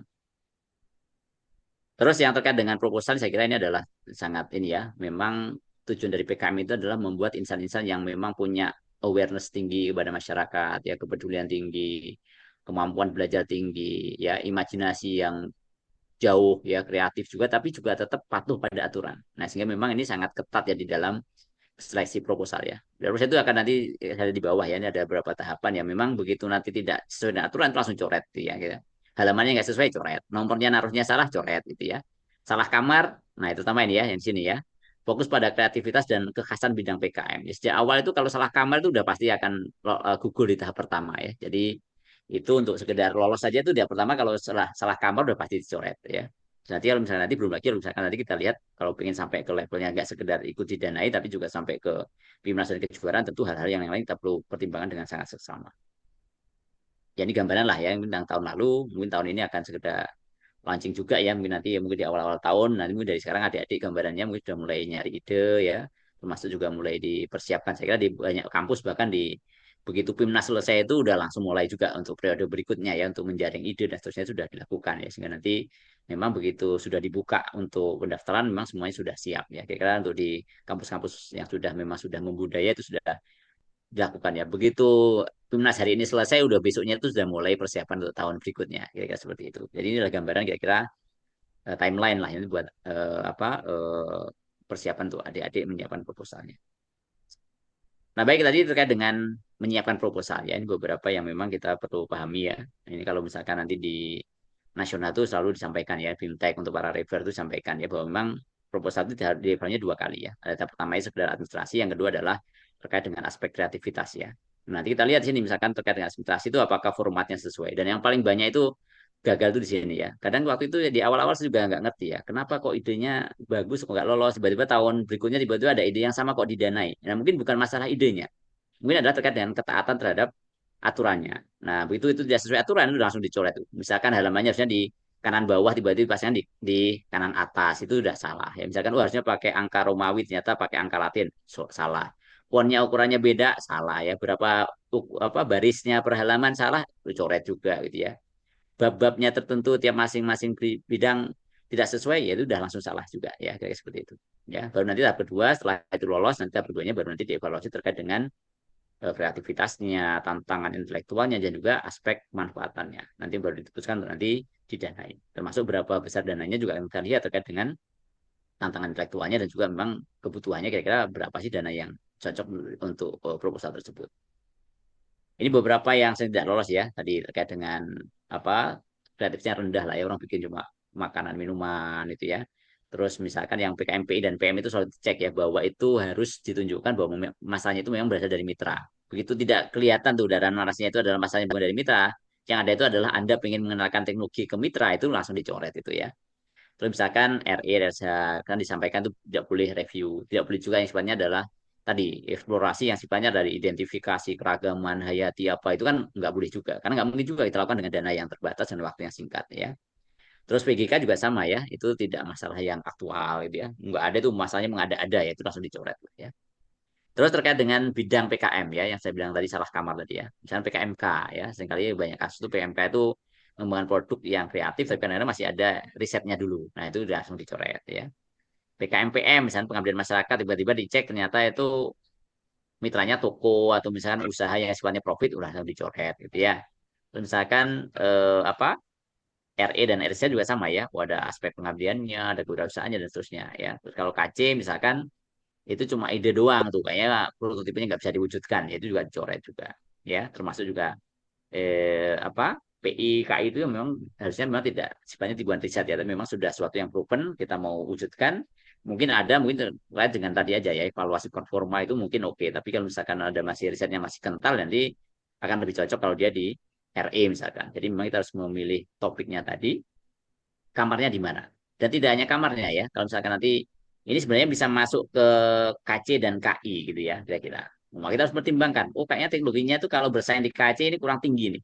Nah, kurang tinggi mungkin apakah bagusnya kita terapkan di PI saja atau mungkin di KI misalkan. Nah, itu juga pertimbangan itu juga akan menentukan sekali di hasil akhirnya ya. Tidak hanya masalah lolos atau tidaknya, mungkin kalau sudah sampai PIMNAS itu akan menentukan nih bisa kompetitif di nasional atau tidak. Jadi kita harus mempertimbangkan level teknologi seperti itu masuknya di mana. Oh, kalau kasusnya begini itu bagusnya apa sih gitu ya. Itu harus kita pastikan ya. Terus kelengkapan dokumen tadi ya misalkan nggak ada diminta ya intinya Anda ikutilah panduan-panduan itu yang nggak tampilannya nggak sesuai, tulisan bab-babnya juga nggak sesuai gitu nggak lengkap gitu ya. Nanti akan jadi salah ya. Terus personal dan pendamping nanti ada diperhatikan ya. CV-nya nggak lengkap atau mungkin bahkan yang paling sering terjadi adalah tanda tangannya gitu ya atau mungkin tahunnya ya dosennya mungkin sering membimbing tiba-tiba lupa pakai CV tahun lalu nggak diupdate ya itu juga langsung dicoret ya terus nanti ada juga bidang-bidang yang harus sesuai dengan bidang keilmuan ya bidang PKM-nya jadi terus dipastikan bahwa memang ada yang relevan di situ dan itu tidak hanya sekedar administrasi saya kira untuk pelaksanaan pun akan sangat penting ya oke terus untuk pendanaan seringkali gitu ya formatnya nggak sesuai dananya lebih atau kurang gitu ya terus sumber dana dari PT ya sekarang nggak ada sama sekali ya nggak boleh juga ya terus juga nanti nilainya apakah kurang atau lebih dari yang diharap apa dianggarkan dan juga terkait dengan nomornya berapa tapi di rinciannya berapa gitu ya termasuk ya luaran itu mas sudah tahu luarnya itu kemampuan laporan akhir ya dan seterusnya kalau misalnya nanti itu disebutkan ya misalnya tahu lah bidang ini luarnya pasti itu tapi ya tetap juga harus disebutkan ya laporannya laporan kemajuan laporan akhir ya prototipe atau mungkin dalam bentuk apa panduan dan seterusnya itu harus memang sesuai dengan bidangnya ya sesuai dengan yang dipilih intinya diikuti aja panduan dengan baik ya ini format tadi ya sudah saya singgung ya nomor halaman ukuran jenis font daftar pustaka gitu-gitu ya itu seringkali tidak sesuai tanggal ya termasuk di tadi di apa CV masing-masing anggota maupun pendamping ternyata nggak diupdate dan seterusnya ya termasuk misalnya tidak ada surat pernyataan mitra dan seterusnya juga nanti akan dicoret jadi kira-kira seperti itu jadi harus diperhatikan dengan seksama jadi poinnya adalah PKM itu ingin mencetak tadi insan yang kreatif tapi juga memang taat dengan aturan kira-kira begitu Baik, itu yang saya dapat saya share ya dari beberapa, mungkin nanti kita bisa lebih detail dengan diskusi, kita bisa eksplor lebih jauh. Meskipun saya juga belum memahami ya ini dari prodi ini sebenarnya relevannya itu ke PKM yang mana yang bisa dominan, karena biasanya tiap-tiap prodi itu dia punya kekhasan sendiri. Misalnya di kami, prodi kami itu teknik pertanian dan biosistem ya. Sejauh ini dari pengalaman sekian tahun ya, mungkin sudah belasan atau puluhan ya, mungkin udah ikut di PKM itu, kami memang cukup dominan di PI, KC, KI gitu ya, dan juga beberapa mungkin ada juga sih yang PM, RE juga ada, tapi memang yang kami sangat kuat itu di PI, KC, dan juga KI misalkan. Nah, termasuk lalu di PG PAUD atau PGSD itu kira-kira yang relevan di mana? Kalau saya dari judulnya sih mungkin bayangan saya itu apakah nanti RSH atau mungkin di RE-nya atau mungkin di PM gitu ya, atau mungkin PKMK, itu mungkin bisa peluang-peluang di situ ya, atau mungkin bisa jadi ke KC juga, bisa dia mengembangkan metode-metode atau teknologi-teknologi pembelajaran yang mungkin menggunakan teknologi-teknologi yang terkini, misalnya pakai AI, pakai virtual reality dan seterusnya, mungkin jadi sesuatu yang sangat relevan juga saya kira. Baik, itu Pak Tullah, terima kasih, mohon maaf kalau terlalu Ya, panjang ya, siap. terima kasih. Iya. Ya, terima kasih Pak Dokter Slamet untuk pemaparan yang sangat luar biasa. Itu ya, itu semua tadi dirangkum nih ke teman-teman semuanya bahwa tadi dari apa namanya kedelapan bidang PKM itu ya, beliau sudah menyampaikan dan bagaimana kiat suksesnya pun juga ya tadi sudah disampaikan bahwa bagaimana sih kita akan mencari ide gitu ya. Tentu kita harus mengamati gitu ya fenomena dan juga permasalahan yang faktual gitu ya. Sehingga itu menjadi sesuatu hal yang berbeda daripada yang lain gitu ya. Ataupun ada keunikannya di situ.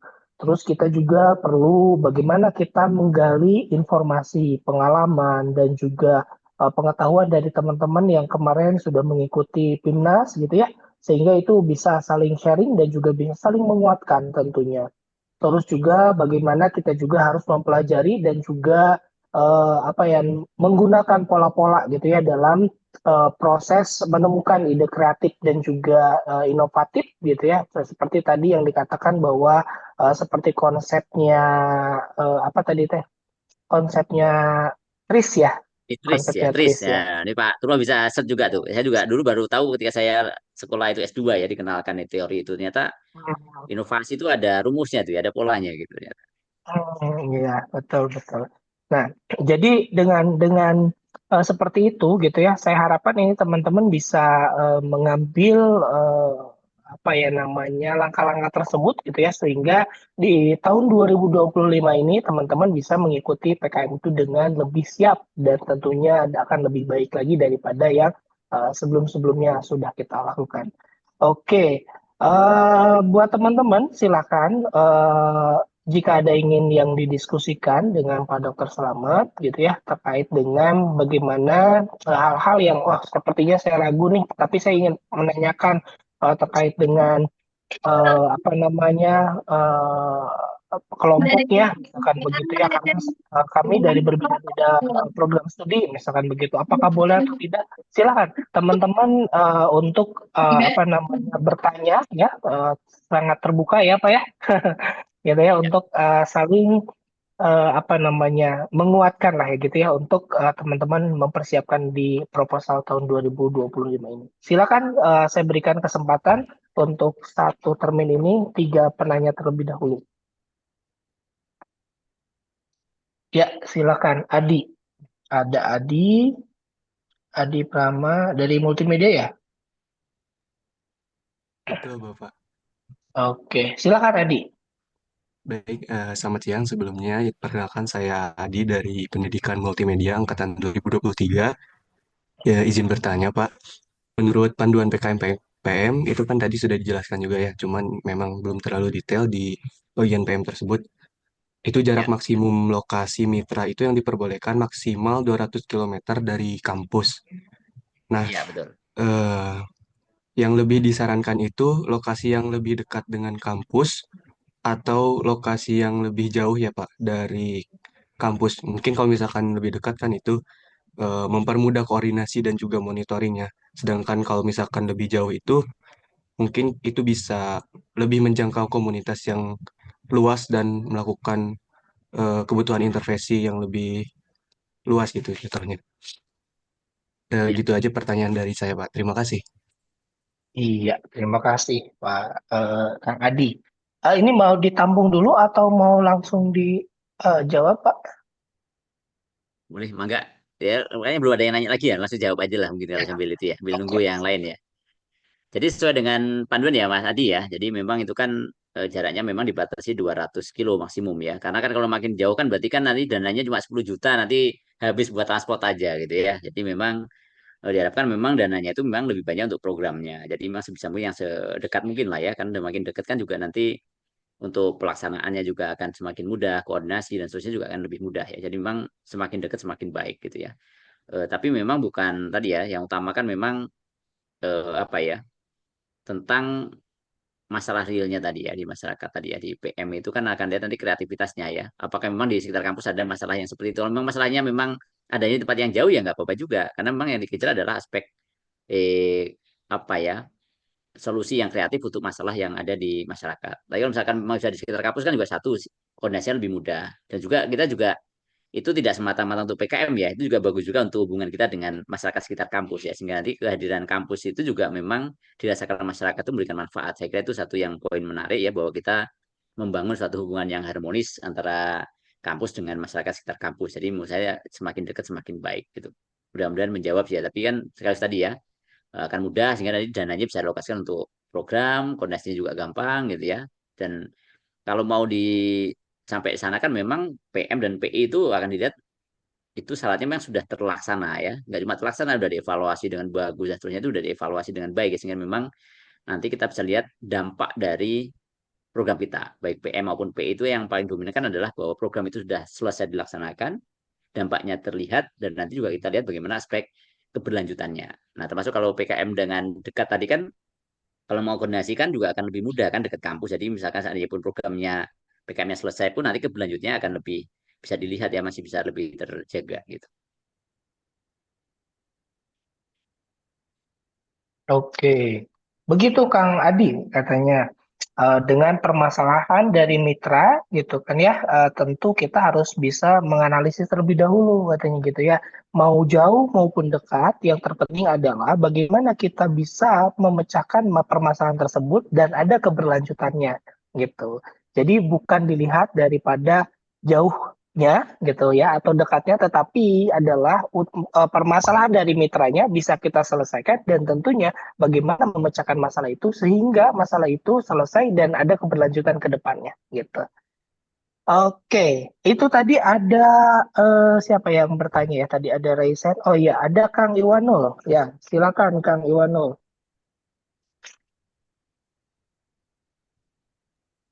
Baik, terima kasih Fatullah yang telah memberikan kesempatan dan juga mungkin perkenalkan nama saya Iwano Hakim dari program studi pendidikan multimedia. Di sini ada 3 pertanyaan Pak untuk PKMKC gitu ya mungkin. Kan Ya, baik. yang pertama itu tadi Bapak sudah menjelaskan gitu ya terkait PKMKC ini tuh produknya itu nggak harus jadi tapi kayak prototype dulu aja. Mungkin produknya bisa jadi Ya. 5 tahun ke depannya atau gimana. Nah, apakah Hmm. kalau produknya kita sudah jadi itu apakah akan menambah poin penilaian atau bagaimana? Terus yang kedua juga proposal di PKMKC kan ditulisnya itu lebih ke teknis ide teknologi yang kita buat atau Ya. bagaimana Pak untuk proposalnya. Dan yang ketiga itu terkait sistem pendanaan mungkin untuk di RAB di proposal PKMKC itu apa saja mungkin Pak yang boleh kita masukkan. Misalkan kita membuat produk, nah produknya itu membutuhkan biaya 1 juta atau 18 ribuan, apakah itu akan dimasukkan ke RAB atau bagaimana? Mungkin seperti itu Bapak. Terima Ya. kasih. Oke, terima Baik, kasih terima Kang kasih. Iwan. Silakan Pak. Baik, terima kasih ya nih eh, Pak atau Mas Iwanul Hakim ya. Jadi yang pertama adalah terkait dengan tadi ya, luarannya memang adalah Karsa Cipta itu mungkin adalah idenya yang dikejar adalah teknologinya ya. Jadi memang ada sesuatu yang futuristik yang memang kita tunjukkan itu adalah sebagai proven konsep ya. Konsep yang memang teruji, terbukti memang dia berfungsi secara nyata gitu ya. Nah, makanya kita diminta mewujudkan dalam bentuk bisa model, bisa juga dalam bentuk prototipe. Nah, apakah sudah jadi prototipe itu akan menjadi nilai lebih? Ya tentu iya gitu ya. Karena kalau sudah prototipe misalnya sudah 1:1, bahkan bisa jadi bentuk bentuk aslinya kan berarti kan memang bahwa ide itu benar-benar bisa diwujudkan ya. Kalau misalkan dalam bentuk model kan berarti kan memang masih ada penyederhanaan. Misalkan skalanya 1:20 gitu ya. Berarti kan ada penyederhanaan. Nah, kalau kita sederhanakan mungkin ada banyak faktor-faktor yang mungkin di dunia nyatanya itu jadi tidak relevan gitu ya. Contoh misalkan orang bikin jembatan dengan bahan tertentu gitu ya. Nah, mungkin kalau disederhanakan, dimodelkan dari kecil kan mungkin apakah impact-nya nih kena tekanan dari itu mungkin apakah benar-benar akan di dunia nyatanya akan seperti itu kan mungkin akan banyak penyederhanaan. Jadi kalau misalkan prototipe yang jadi tentu orang akan melihatnya itu memang oh iya benar nih idenya itu bisa dilaksanakan. Jadi memang benar-benar proven gitu ya. Jadi kalau bisa jadi akan lebih baik gitu ya. Terus yang kedua terkait dengan teknologi ya. Jadi di KC itu yang dipertarungkan adalah memang ini di antara PKM yang lain adalah yang teknologinya paling tinggi.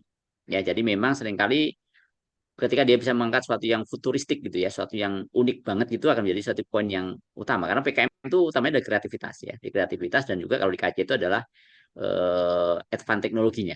Gitu ya. Makanya dulu mungkin di awal-awal munculnya AI itu jadi sesuatu yang baru gitu ya. Tapi mungkin jadinya akan jadi sesuatu yang sekarang jadi biasa gitu ya. Termasuk kalau seringkali melihat nih apakah AI itu selalu bisa memenangkan? Enggak juga. Bahwa di AI itu selalu orang jurinya langsung nanya tuh. Kalau AI itu kan pakai ada sampel ya. Kalau sampelnya kan masih terbatas. Bener nggak? Kan tetap ada masih ada errornya kan ya. Pertama kalau misalkan masalah medis tuh ya. Kalau medis tuh errornya segitu kan nanti bisa fatal gitu kan ya. Nah, salah gitu contohnya. Jadi memang justru di balik ke advance juga mungkin ada sesuatu yang mungkin terjadi pertanyaan. Tapi memang yang utama adalah di aspek di teknologinya ya. Mungkin ada sesuatu yang baru gitu ya yang baru dan yang utama adalah tidak cuma ketinggian teknologinya, tapi juga terkait dengan impact-nya tadi saya bilang ya. Mungkin kreativitasnya hampir sama, teknologinya mungkin juga cukup-cukup tinggi, tapi begitu nanti bisa sampai ke impact, itu yang semakin besar impact-nya akan semakin dinilai semakin tinggi. Contoh tadi misalkan ya, kenapa kok saya bilang tadi contoh dari satu kasus yang kebetulan bareng satu kelas dengan saya itu kenapa kok dari contoh ya saya sebut nama jadinya dari UGM gitu ya. Itu kenapa kok dapatnya perak waktu itu? Karena memang sifatnya adalah itu saya udah prediksi itu emas itu ya. Oh itu barangnya jadi ya, udah dalam bentuk 3D gitu ya. Bahkan mungkin kalau dibuat kedokteran bisa jadi bahan ajar tuh ya. Jadi udah seperti yang immersive learning gitu ya, langsung pakai di scan pakai kamera 3 dimensi gitu langsung bentuknya lukanya kayak apa divisualkan. Diukur volumenya, pengobatannya bagaimana, udah sangat detail. Cuma jurinya mengatakan tadi, oh ini akan sangat bagus kalau dia coba bisa preventif gitu ya. Nah ini udah kado jadi luka, berarti kan sudah pengobatan.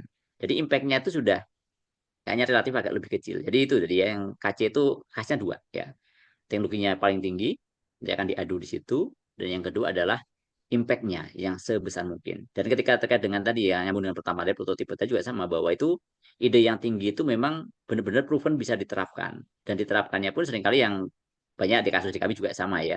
Itu bisa bikin model, bisa bikin prototipe, tapi kadang-kadang dia itu lupa ketika nanti implementasi realnya seperti apa ya dulu seperti satu kasus di kami ya dari kami dari kedokteran hewan itu sering banget tiap tahun tuh sampai Loskipnas itu banyak banget dari kedokteran hewan ya misalkan waktu itu bikin ya ternyata ada penyakit itu di sapi itu karena ada nyamuk gitu ya nah nyamuk itu ternyata dia belajar tuh oh ternyata ada pola-pola optik yang itu bisa mengelabui mata nyamuk ya dibuatlah garis-garis misalkan kayak bayang ya kenapa kok ada zebra zebra kan ada garis-garisnya kan ya kenapa kok macan kok tiba-tiba ada belang-belangnya gitu ya ternyata secara alam itu dengan garis-garis itu membuat ilusi optik begitu ya sehingga nanti nyamuk-nyamuk itu nggak mau mendekat gitu ya nah itu punya ide lah bikin jaket untuk sapi gitu ya kan sapi aslinya kan nggak belang-belang kan ya ini nanti ada sapi berbulu zebra gitu ya jadinya ya gitu kan itu satu yang unik kan ya sapi berbulu zebra gitu dan itu memang ilusi optik sehingga nyamuknya nggak gigit dia karena nanti efek nyamuk itu besar dia bisa menjadikan penyakit yang fatal buat ternak gitu ya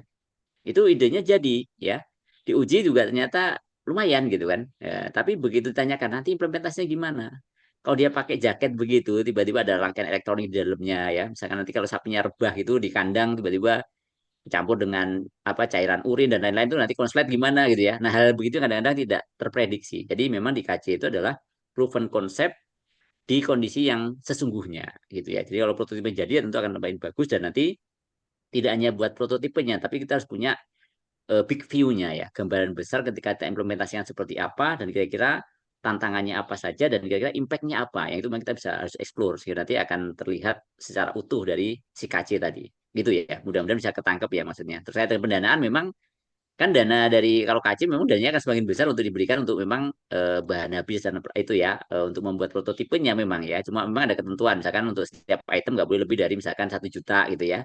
Nah itu kita harus penuhi ya. Misalkan nanti kan kalau pakai machine learning kan nggak bisa Pak. Misalkan harus pakai Jetson Nano ya. Kalau begitu-begitu mungkin bisa disiasati dengan misalkan nyewa ya. Di lab ada peralatan misalnya ada alat tertentu yang mahal yang mungkin kita sewa gitu ya. Tapi misalkan nanti tapi memang akan semakin besar nanti RAB-nya itu memang kalau di KC di PI dan sebagainya memang akan banyak itu untuk membuat alatnya sih memang gitu ya. Jadi dibatasi memang nanti untuk alokasinya lebih banyak untuk peralatan saya kira. Tapi misalkan ada yang beberapa yang mahal banget ya memang mau nggak mau kan nggak boleh kan. Jadi yang mestinya sewa Iya, gitu ya dari makanya masuk lab atau dari mana begitu. Gitu Pak, mudah-mudahan menjawab. Oke, terima kasih Pak Dr. Slamet. Bagaimana Dewan? Sudah terjawabkah? Sudah pahamkah? Baik Pak, sudah terjawab. Tapi mau nanya satu lagi Pak, berarti Oke, untuk di silakan. untuk di PKM KC ini tuh di antara dua ini, di antara teknologi dan juga impact-nya itu, apakah ada misalkan salah satunya lebih tinggi itu bakal lebih berpeluang atau lebih baik dua-duanya tinggi Pak dari teknologinya dan juga impact-nya? Ini yang paling top ideal ya dua-duanya lah ya. Teknologinya futuristik tentu orang akan, oh iya nih teknologi masa depan ini bagus ini. Dan juga nanti impact-nya makin besar ya. Semakin besar impact-nya semakin bagus ya. Dan saya bilang tadi di KC itu dari kalau kita lihat ya juaranya dari mungkin 4 atau 5 tahun terakhir ini ya. Itu kayaknya kalau kelasnya sih 2 tahun terakhir lah ya, 2 tahun terakhir itu ya dari semua kelas itu sekitar kemarin di list ya di kami di internal di kami juga list juga kami juga mengamati pola-pola itu kami amatin juga ya. Jadi dari pola itu dari 22 tim yang kami lihat itu ya. Itu cuma 3 yang misalkan apa eh, yang sifatnya non medis, non deteksi ya. Hampir 19 tim itu adalah early detection semua. Ya, dan utamanya banyak di kasus adalah kasus-kasus kesehatan. Ya, karena kesehatan kan misalkan tanya nih, saya tadi misalkan buat nih ya, alat untuk memanen jambu. Ya, kita bisa mengefisienkan pemanenan itu. Tapi kalau lihat nih, impact-nya antara mencegah orang mati dengan mencegah jambunya busuk itu kira-kira lebih besar mana? Pasti orang akan lihatnya yang ke kesehatan kan gitu ya. Jadi itu impact-nya besar. Dan itu yang memang kalau bisa dua-duanya itu tinggi ya. Apa maksudnya tinggi ya dari teknologinya juga paling baru ya. Karena memang ada formnya itu sebenarnya apa kalau kaji pasti lihat apakah memang teknologinya termasuk paling advance gitu ya. Kita harus mengakomodir berbagai macam teknologi yang memang berkembang saat ini bahkan mungkin kita sudah memprediksi ke depan akan ke arahnya kemana gitu ya. Itu juga memang kedua-duanya sebisa mungkin tinggi karena itu yang memang karakteristik dari KC gitu ya. Gitu. Oke. Silakan mungkin dari yang lain, Imanul gimana? Sudah atau Baik, masih? Wah, saya pengen bertanya lagi. Silakan. sudah Pak. Terima kasih banyak Pak Bapak Oke, Selamat. Baik. iya. Oke, mungkin ini ada pertanyaan titipan nih Pak ya. Ini terkait Oh, dengan oke Pak. KC dan lain sebagainya yang berdasarkan produk yang dibuat gitu kan ya. Tentu itu kan harus ada validator ya Pak ya yang untuk ngecek Ya. apakah alat itu sudah sesuai tidak. Apakah memang ini apa namanya apakah harus ke industri kah atau memang cukup saja dosen pendamping atau pembimbing atau bagaimana tuh gitu ya supaya memang itu bisa ada masukan-masukan yang lebih gitu ya kriterianya itu apakah memang kita yang menentukan atau bagaimana nih gitu ya dari sisi Pak Slamet sendiri itu bagaimana? Ya, ini di KC Pak ya. Ya, Ya, baik kalau terkait dengan KC misalnya mengembangkan ya. Contoh tadi misalkan ya. Nggak cuma KC lah. Kemarin tahun ini juga yang KI juga bidang medis juga bikin alat ya. Jadi memang kalau memang hmm, kita membuat sesuatu yang memang ada suatu standarnya ya yang memang bisa kita ukur untuk memvalidasi yang memang harus kita lakukan ya. Contoh misalkan yang KI tahun ini itu luar biasa tahun ini ya. Itu dia membuat alat deteksi ini ya kandungan apa gula darah kalau nggak salah ya apa hemoglobin atau apa di dalam ya apa eh, secara non invasif ya menggunakan spektroskopi gitu. Ini tentu kita harus memvalidasi dong. Misalkan dia apakah mendeteksi kadar gula, berarti kan sudah ada ujinya dong. Oh, kadar gulanya ya, berarti destruktif kan ya. Berarti ada gold standarnya yang kita harus ikuti juga gitu ya. Misalkan kemarin misalkan ada misalkan yang dari ITS ya sempat bikin alat untuk mendeteksi cemaran apa logam berat di air. Ya tentu kan ada divalidasi dong antara prediksi dari alat itu dengan pengujian dengan kimia gitu ya. Nah, berarti kan memang harus ada perbandingan itu ya. Jadi validasinya memang sesuai dengan kebutuhan kita gitu ya. Misalkan yang ada sesuatu yang memang kandungan tertentu ya kita harus uji labkan itu ya. Atau misalkan terkait dengan misalkan ada orang misalkan mengembangkan alat terkait dengan apa alat tertentu ya misalkan untuk menerjemahkan bahasa isyarat gitu ya. Berarti kan kita harus memvalidasi dengan memang orang yang bisa ngerti bahasa isyarat itu kan. Jadi memang tentu ada validasinya bahwa memang yang kita buat itu sesuatu yang memang tadi proven konsep itu sesuatu yang memang benar hasilnya juga valid kan gitu. Nah, memang kita harus buktikan di situ, Pak. Jadi memang tergantung kasusnya. Kalau misalnya dia deteksi ya memang kita harus ada gold standar yang kita jadikan untuk reference gitu ya. Kalau misalkan sesuatu yang memang perlu apa ya semacam testimoni gitu ya kadang-kadang hal yang sifatnya agak-agak yang kualitatif itu kan memang kadang perlu ya misalkan mendiagnosis depresi gitu ya. Nah berarti kan nggak bisa. Saya itu misalkan orangnya orang instrumentasinya saya nggak ngerti orang depresi kan. Berarti kan harus nanya juga kan dengan misalkan psikolog gitu ya. Nah berarti memang harus divalidasi gitu. Ya termasuk di kami tadi kenapa kok saya sarankan misalkan dosen pendamping itu bukan hanya dosen yang enak diajak ngobrol gitu ya.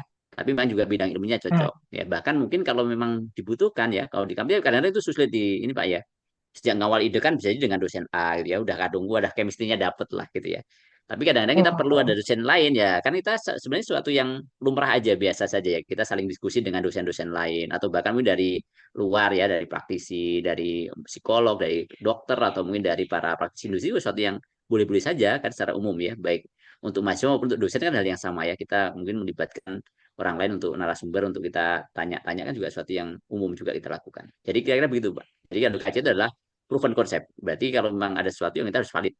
Kalau waktu yang kita hadirkan ada sesuatu yang valid ya kita gunakan gold standar, kita gunakan memang pendekatan yang memang orang ahli di situ sebagai mungkin apakah testimoni ataukah mungkin sebagai rujukan ya kita harus ke arah sana. Gitu, Pak. Oke, oke, oke.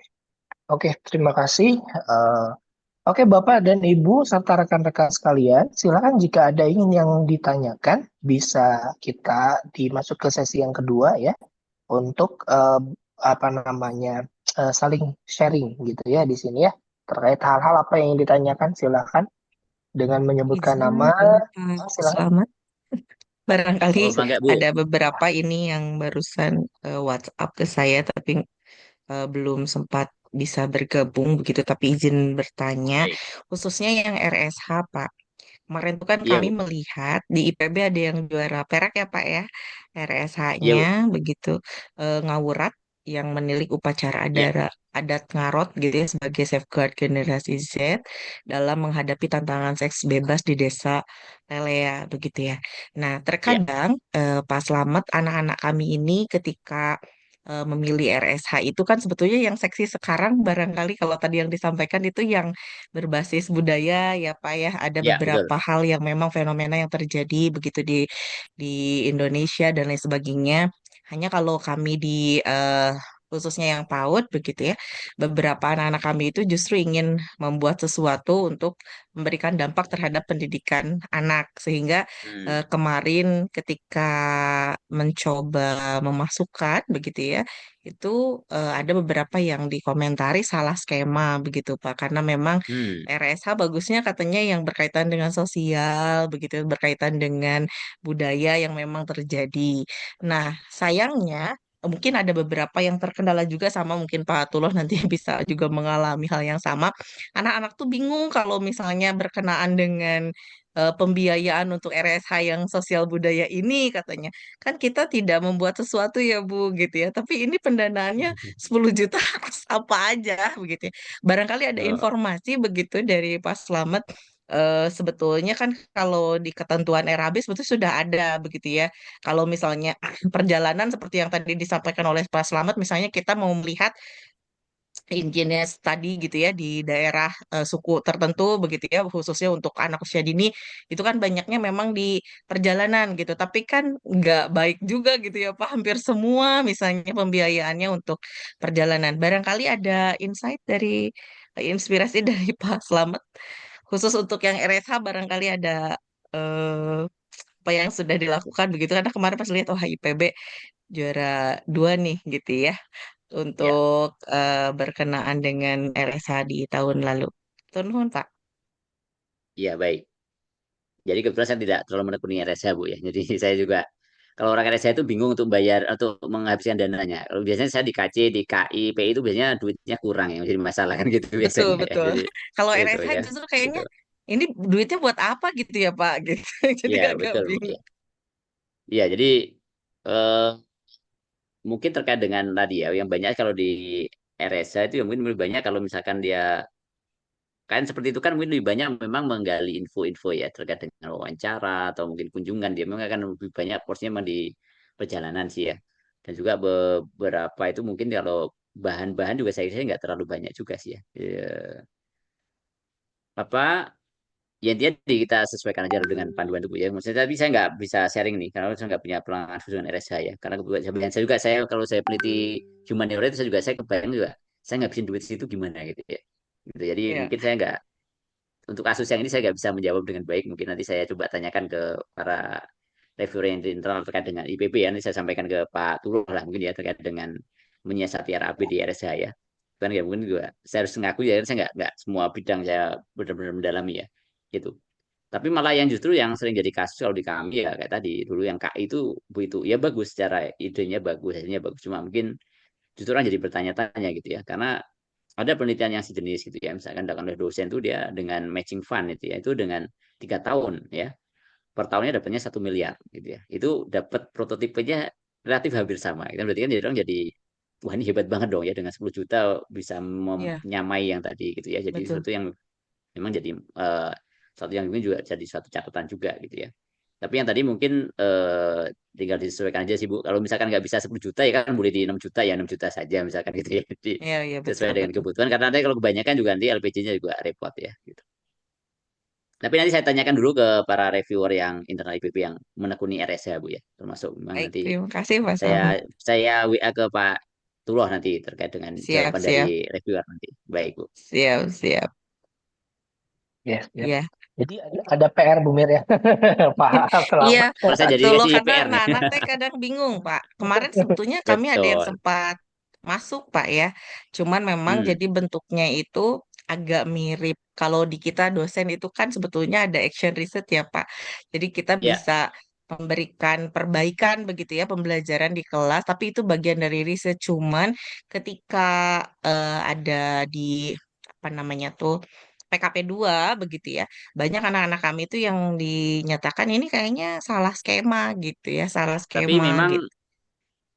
kalau model-model pengembangan begitu ya mungkin akan lebih sebenarnya lebih akan lebih ini sebenarnya ke menurut saya sih ya saya pribadi kalau saya menilai ya itu akan lebih cocok mungkin akan dekat dengan ke PM sih Bu sebenarnya gitu.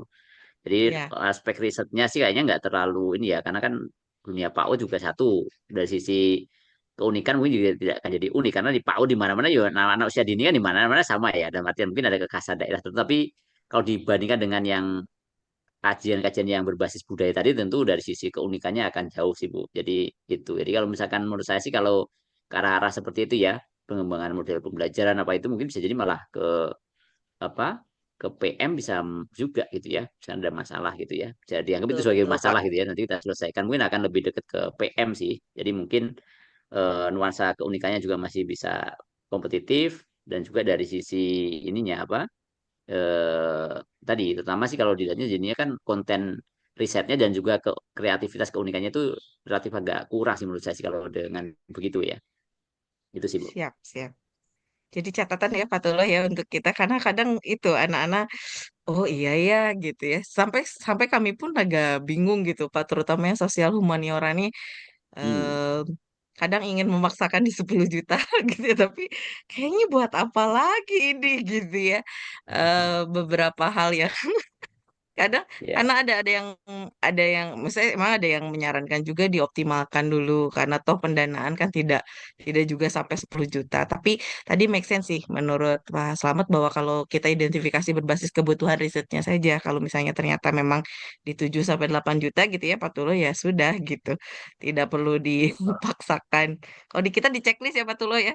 Sudah 10 juta belum Betul. gitu ya. Jadi supaya Iya, supaya enggak maksimal. sih terlihat kan kami tidak tujuannya tidak memaksimalkan Bu kan memang sesuatu yang mah justified ya bahwa memang dari summary dan juga justifikasi anggaran ini kan harus relevan juga kalau nggak relevan malah jadi bumerang kan ya ini masa ini gede banget kan juga langsung dicoret juga kan. ya Ya betul. meskipun selama di rank tadi masih aman sih dari selama di antara minimum dan maksimum. Kalau di kami sih tidak mengupayakan untuk maksimal ya. Intinya bahwa itu masih di rank Hmm. saja gitu. gitu. Kecuali kalau kami memang kebanyakan yang bidang-bidang yang eksakta, bidang-bidang karya, bikin itu prototipe itu memang Iya, cenderungnya akan maksimal. Kalau maksimal aja duitnya masih kurang kadang-kadang itu ya, iya gitu. betul. Sistemnya jadi sewa ya Pak kalau untuk yang KC ya. Kalau yang tidak Ya bisa banyak kami dibeli tadi sewa, ya. Bu. Ya, Ya, sewa atau mungkin kan di kampus bisa gitu. Kemudian kami gitu ya, ada kebijakan dari kampus misalkan untuk lab-lab nanti dibebaskan ya, nggak kita nggak perlu bayar di lab dan seterusnya. Jadi memang untuk menguji dan seterusnya jadi tidak terlalu membebani di RAB gitu. Tapi oh kan memang jadi balik bisa ke tuh Pak kebijakan di Tullah ya. kampus Bu ya, gitu. Iya betul. Misalnya perlu barang-barang habis di lab kan juga memang, tapi kan kalau itu disebutkan sebagai kebijakan dari kampus kan ya sah-sah saja gitu ya. Contoh misalnya dulu orang menanyakan orang kan Oh, misalkan, oh riset X data ini kok ada hasil SEM-nya dan seterusnya itu kan mahal gitu kan. Ya, tapi kalau di kampusnya iya, menyatakan dulu kebijakan bahwa itu untuk PKM dibebaskan kan ya memang gimana lagi kan boleh kan berarti kan sah gitu kan ya. Betul, Ya betul, gitu. Gitu, Bu. betul, betul, baik, baik. Terima kasih Pak Selamat. Mangga iya. Pak Tullah. Terima kasih.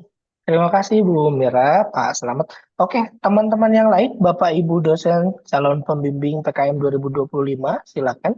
Barangkali masih ada yang ingin ditanyakan. Kita masih ada waktu ya, eh, Ibu MC. Kita masih ada kesempatan mungkin ya, sekitar 8 menitan lagi ya. Ya. Silakan teman-teman, nggak usah malu-malu. Ini kesempatan yang jarang sekali ya. Ya.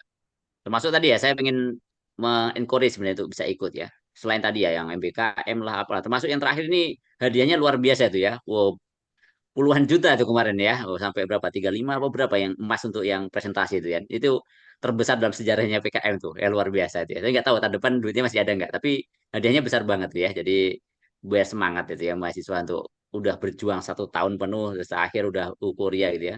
Wah itu kayaknya udah ngalang-ngalain kemarin waktu Saudi kita menang dengan Saudi 2-0 tuh kayaknya ya. Suasana itu kayak di Gelora Bung Karno gitu ya. Betul, Wow, pada rame teriak-teriak gitu ya. betul. Pada saat tadi ditayangkan juga saya ikut merinding ya, karena masih terasa ya. Ya itu kan luar Ya, biasa kan teman-teman yang silakan. ya mangga silakan. Ya, silakan Bu Ayu, Bu Dini, Pak Rano mungkin masih ada. Silakan bisa ditanyakan terkait hal-hal apa saja ya yang ingin ditanyakan, keraguan-keraguan yang dirasakan untuk mempersiapkan di tahun depan. Ayo, Izin mau tanya lagi Pak Tullah. Kayaknya yang boleh, lain boleh. belum ini. Dan banyak sekali sebetulnya pertanyaan, cuman malu kalau bertanya banyak Pak Selamat ini. Eh Kalau di IPB sendiri, seberapa sering Pak pendampingan gitu ya dari dosen pendamping, khususnya bagi kami bikin gambaran begitu ya. Di tengah kesibukan kita sama-sama tahu ya kalau dosen itu luar biasa berbagai kegiatan mungkin kalau pengalaman dari kami pelaksanaan Tridharma yang memang juga harus menyisihkan apalagi dengan pendampingan kalau di IPB sendiri apakah memang ada kelas khusus misalnya yang selalu dijadwalkan untuk teman-teman khususnya yang melibatkan pembimbing barangkali. Baik, ambil sharing lah di PB ya. Jadi saya kira ini diambil semua kampus besar juga melakukan saya kira ya. Jadi memang di kami ada dengan pendamping saya kira sudah sangat intensif lah ya dengan nanti dengan WA, kadang-kadang kita dengan Zoom dan dengan Zoom kan sangat fleksibel ya. Jadi relatif kalau nggak bisa ketemu ya Zoom aja gitu kan. Termasuk juga kita selalu memantau perkembangan dan juga dari institusi juga memang membuat ada ini juga semacam apa monitoring ya secara berkala itu memang dari tim Ditmawan juga kita buat ada tim khusus. Jadi saya bilang tadi yang memang untuk yang ini suatu yang dilembagakan ya saya kira di setiap kampus yang memang sudah punya budaya itu dia sudah punya juga proses bahkan ketika hari ini udah pengumuman juara PIMNAS itu besoknya udah mulai tahap berikutnya ya menjaring ide dan saya itu dibuat suatu timeline dibuat detail ya di mana sosialisasi tiap tiap fakultas di mana menjaring idenya nanti direview idenya begitu nanti misalkan buat proposal itu sudah didampingi juga ya termasuk nanti ketika sudah didanai pun juga akan lebih intensitas sih untuk tadi ya dari pendamping sendiri termasuk juga ada nanti ada reviewer internal juga yang memang mereview secara berkala perkembangan atau progres dari PKM tadi jadi memang nggak bisa dilepas ya termasuk saya bilang tadi ya Unhas juara umum itu bukan semalam ya itu udah proses sekian tahun untuk membangun budaya tadi jadi memang termasuk tadi misalkan kalau memang dirasa ya misalkan perlu dosen-dosen expert gitu ya di luar pendamping. Oh, pendampingnya udah kadung chemistry-nya udah jadi ide awalnya dari beliau tapi tiba-tiba di tengah jalan ada kebutuhan nih misalkan ada expert ya udah kami di kampus juga memfasilitasi ya untuk bidang ini kira-kira yang cocok siapa juga difasilitasi di kampus ya untuk bisa memberikan masukan-masukan begitu. dan sampai ke level kebijakan, Bu. Jadi saya bilang tadi bahwa syarat utama itu memang tidak cukup dengan mahasiswa dan dosennya, tapi juga di institusinya juga memang harus punya kebijakan. Contoh misalkan di kami ya, misalkan kalau PKMPM itu langsung kami setarakan dengan KKN ya. Jadi udah ikut PKMPM dia nggak perlu KKN lagi tuh, udah setara itu kan ya. Termasuk misalkan kalau dia ada program KKN, kami juga akan atur ya bagaimana agar KKN itu nanti yang ikut PKM nanti dia akan dialokasikan misalkan di lokasi-lokasi yang relatif dekat dengan kampus sehingga nanti bisa memudahkan untuk pelaksanaan PKM dan juga monitoringnya ya. Misalkan ada beberapa yang kita perlu pelatihan-pelatihan soft skill ya. Kayak tadi misalkan presentasi kan perlu ada soft skill yang perlu diasah kan ya. Termasuk misalkan nanti gimana terkait dengan tanya jawab, bahkan memang perlu latihan-latihan juga kita memberikan pembekalan-pembekalan juga. Jadi memang tidak semata-mata ini dia semangati untuk buat enggak, tapi juga memfasilitasi kami ya. Termasuk nanti pengecekan berkala, ada reviewer internal juga. Nanti ada juga misalnya tadi ya kebijakan-kebijakan misalkan ini KKN ya, KKN nanti didata siapa yang KKN dan juga tim Pimnas itu yang tim PKM itu yang ikut KKN siapa saja nanti akan dialokasikan dengan tim KKN di pusat nanti untuk mengalokasikan agar memang di daerah sekitar kampus sehingga nanti KKN tetap jalan tapi programnya juga bisa tetap jalan kira-kira begitu Bu. Jadi sampai ke situ ya. Termasuk tadi yang saya bilang sampai untuk urusan akademik pun kami juga ada keleluasaan di aturan kami memang kalau yang ikut lomba-lomba itu kami boleh sampai 40% untuk dispensasinya. Jadi memang sampai di level kebijakan begitu Bu. Baik-baik, terima kasih Pak Slamet. Ini kita jadi catatan untuk kami tim koordinator, Pak. Karena memang ini yang perlu dikuatkan sepertinya Pak Tullah ya, gitu ya, untuk beberapa teman-teman. Karena PKM yang dijalankan anak-anak itu selama saya mendampingi kan tidak mudah ya Pak Slamet ya. Dari awal hingga Ya Bu, akhir begitu ya. Masa pelaksanaannya, masa persiapan PKP 2-nya dan lain sebagainya sehingga menyita betul. waktu yang cukup banyak begitu untuk teman-teman. Sehingga Betul. kalau kalau dari kebijakan tidak mendukung, barangkali itu yang perlu Iya, kami coba review kembali iya, begitu sehingga anak-anak itu tidak hanya kita push untuk ikut ya Pak, tapi harus diakomodasi betul. juga begitu ya oleh. Iya Bu, kan nggak mungkin lah mereka ngerjain PKM yang kerjanya berat sampai berapa itu sampai setahun itu ya, tapi ternyata tidak diberikan juga misalnya terkait dengan dispensasi, terkait dengan presensi, kehadiran juga kadang-kadang Ya, misalkan kita ada program khusus misalkan ada pembekalan begitu ya, berarti bentrok dengan kuliah atau ujian. Nah, gimana betul, kebijakan kita untuk itu sehingga nanti juga tetap bagi para mahasiswa yang terlibat pun juga merasa memang kami disupport loh dari institusi gitu. Gitu. betul, betul. Jadi kalau di kami begitu kami sudah periode ini Bu PKM itu nanti dari rektor langsung mengumpulkan semua dekan dan ketua Ya, departemen ya untuk bisa memfasilitasi termasuk lab apa itu udah kami di kebijakan dari pusat begitu. Saya kira di semua kampus juga begitulah bahwa memang ini adalah komitmen bersama kita mensupport ini gitu. Jadi juga harus seperti itu. oke, baik, baik. Terima kasih banyak Pak Slamet. Terima kasih banyak Pak Slamet. Ini juga menjadi catatan buat kita ya, Bu Mira ya, bahwa perlu banyak sekali ini kebijakan-kebijakan yang tentunya sama-sama menguntungkan gitu ya, dan juga memberikan spirit yang lain gitu ya, yang kuat kepada mahasiswa sehingga mahasiswa bisa mengikuti PKM ini gitu ya dengan penuh semangat karena ada beberapa yang memang dari kebijakan-kebijakan yang ada di PB tersebut itu ya yang menurut saya juga sama-sama berat ya dan yang akhirnya sama-sama menguntungkan gitu ya. Salah satunya itu ya terkait dengan fasilitas laboratorium gitu ya yang difasilitasi oleh pihak kampus, kebijakan masalah kehadiran gitu ya. Terkadang ya di kami itu masih sedikit ini ya apa ya namanya masih kurang lah gitu ya karena memang sosialisasi kepada beberapa dosen senior itu juga yang cukup lumayan berat bagi kami gitu ya yang mudah-mudahan ya nanti ini bisa jadi masukan buat kami di UPI sehingga nanti kebijakan dari rektor itu bisa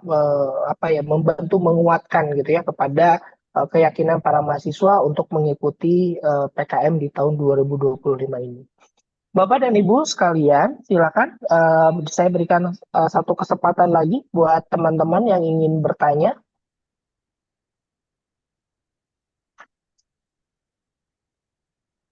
Atau cukup teman-teman, Bapak dan Ibu?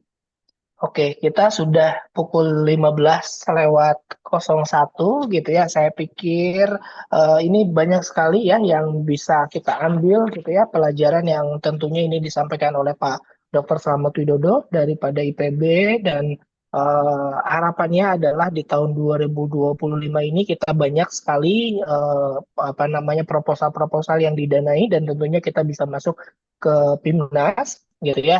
Dan sekali lagi saya ucapkan terima kasih banyak pada Prof. Slamet Widodo yang sudah berkenan dan meskipun mendadak ya Pak ya kita komunikasinya, tapi alhamdulillah sudah berkenan hadir. Terima kasih juga kepada Ketua Program Studi PG PAUD yang sudah memfasilitasi kegiatan ini ya, Bu Ayu, Bu Dini sudah berkenan hadir dan Bapak Ibu sekalian semuanya dan juga teman-teman yang saya banggakan tentunya dan mudah-mudahan di tahun 2025 ini kita bisa lebih berkreatif lagi ya dalam menulis dan juga kita menyusun proposal PKM. Mungkin itu saja Bu Ayu yang saya kembalikan kepada MC. Terima kasih. Assalamualaikum warahmatullahi wabarakatuh. Waalaikumsalam warahmatullahi Warahmatullahi wabarakatuh. wabarakatuh. Terima kasih Pak Tullah yang sudah memandu kegiatan pematerian pada hari ini dan juga terima kasih Bapak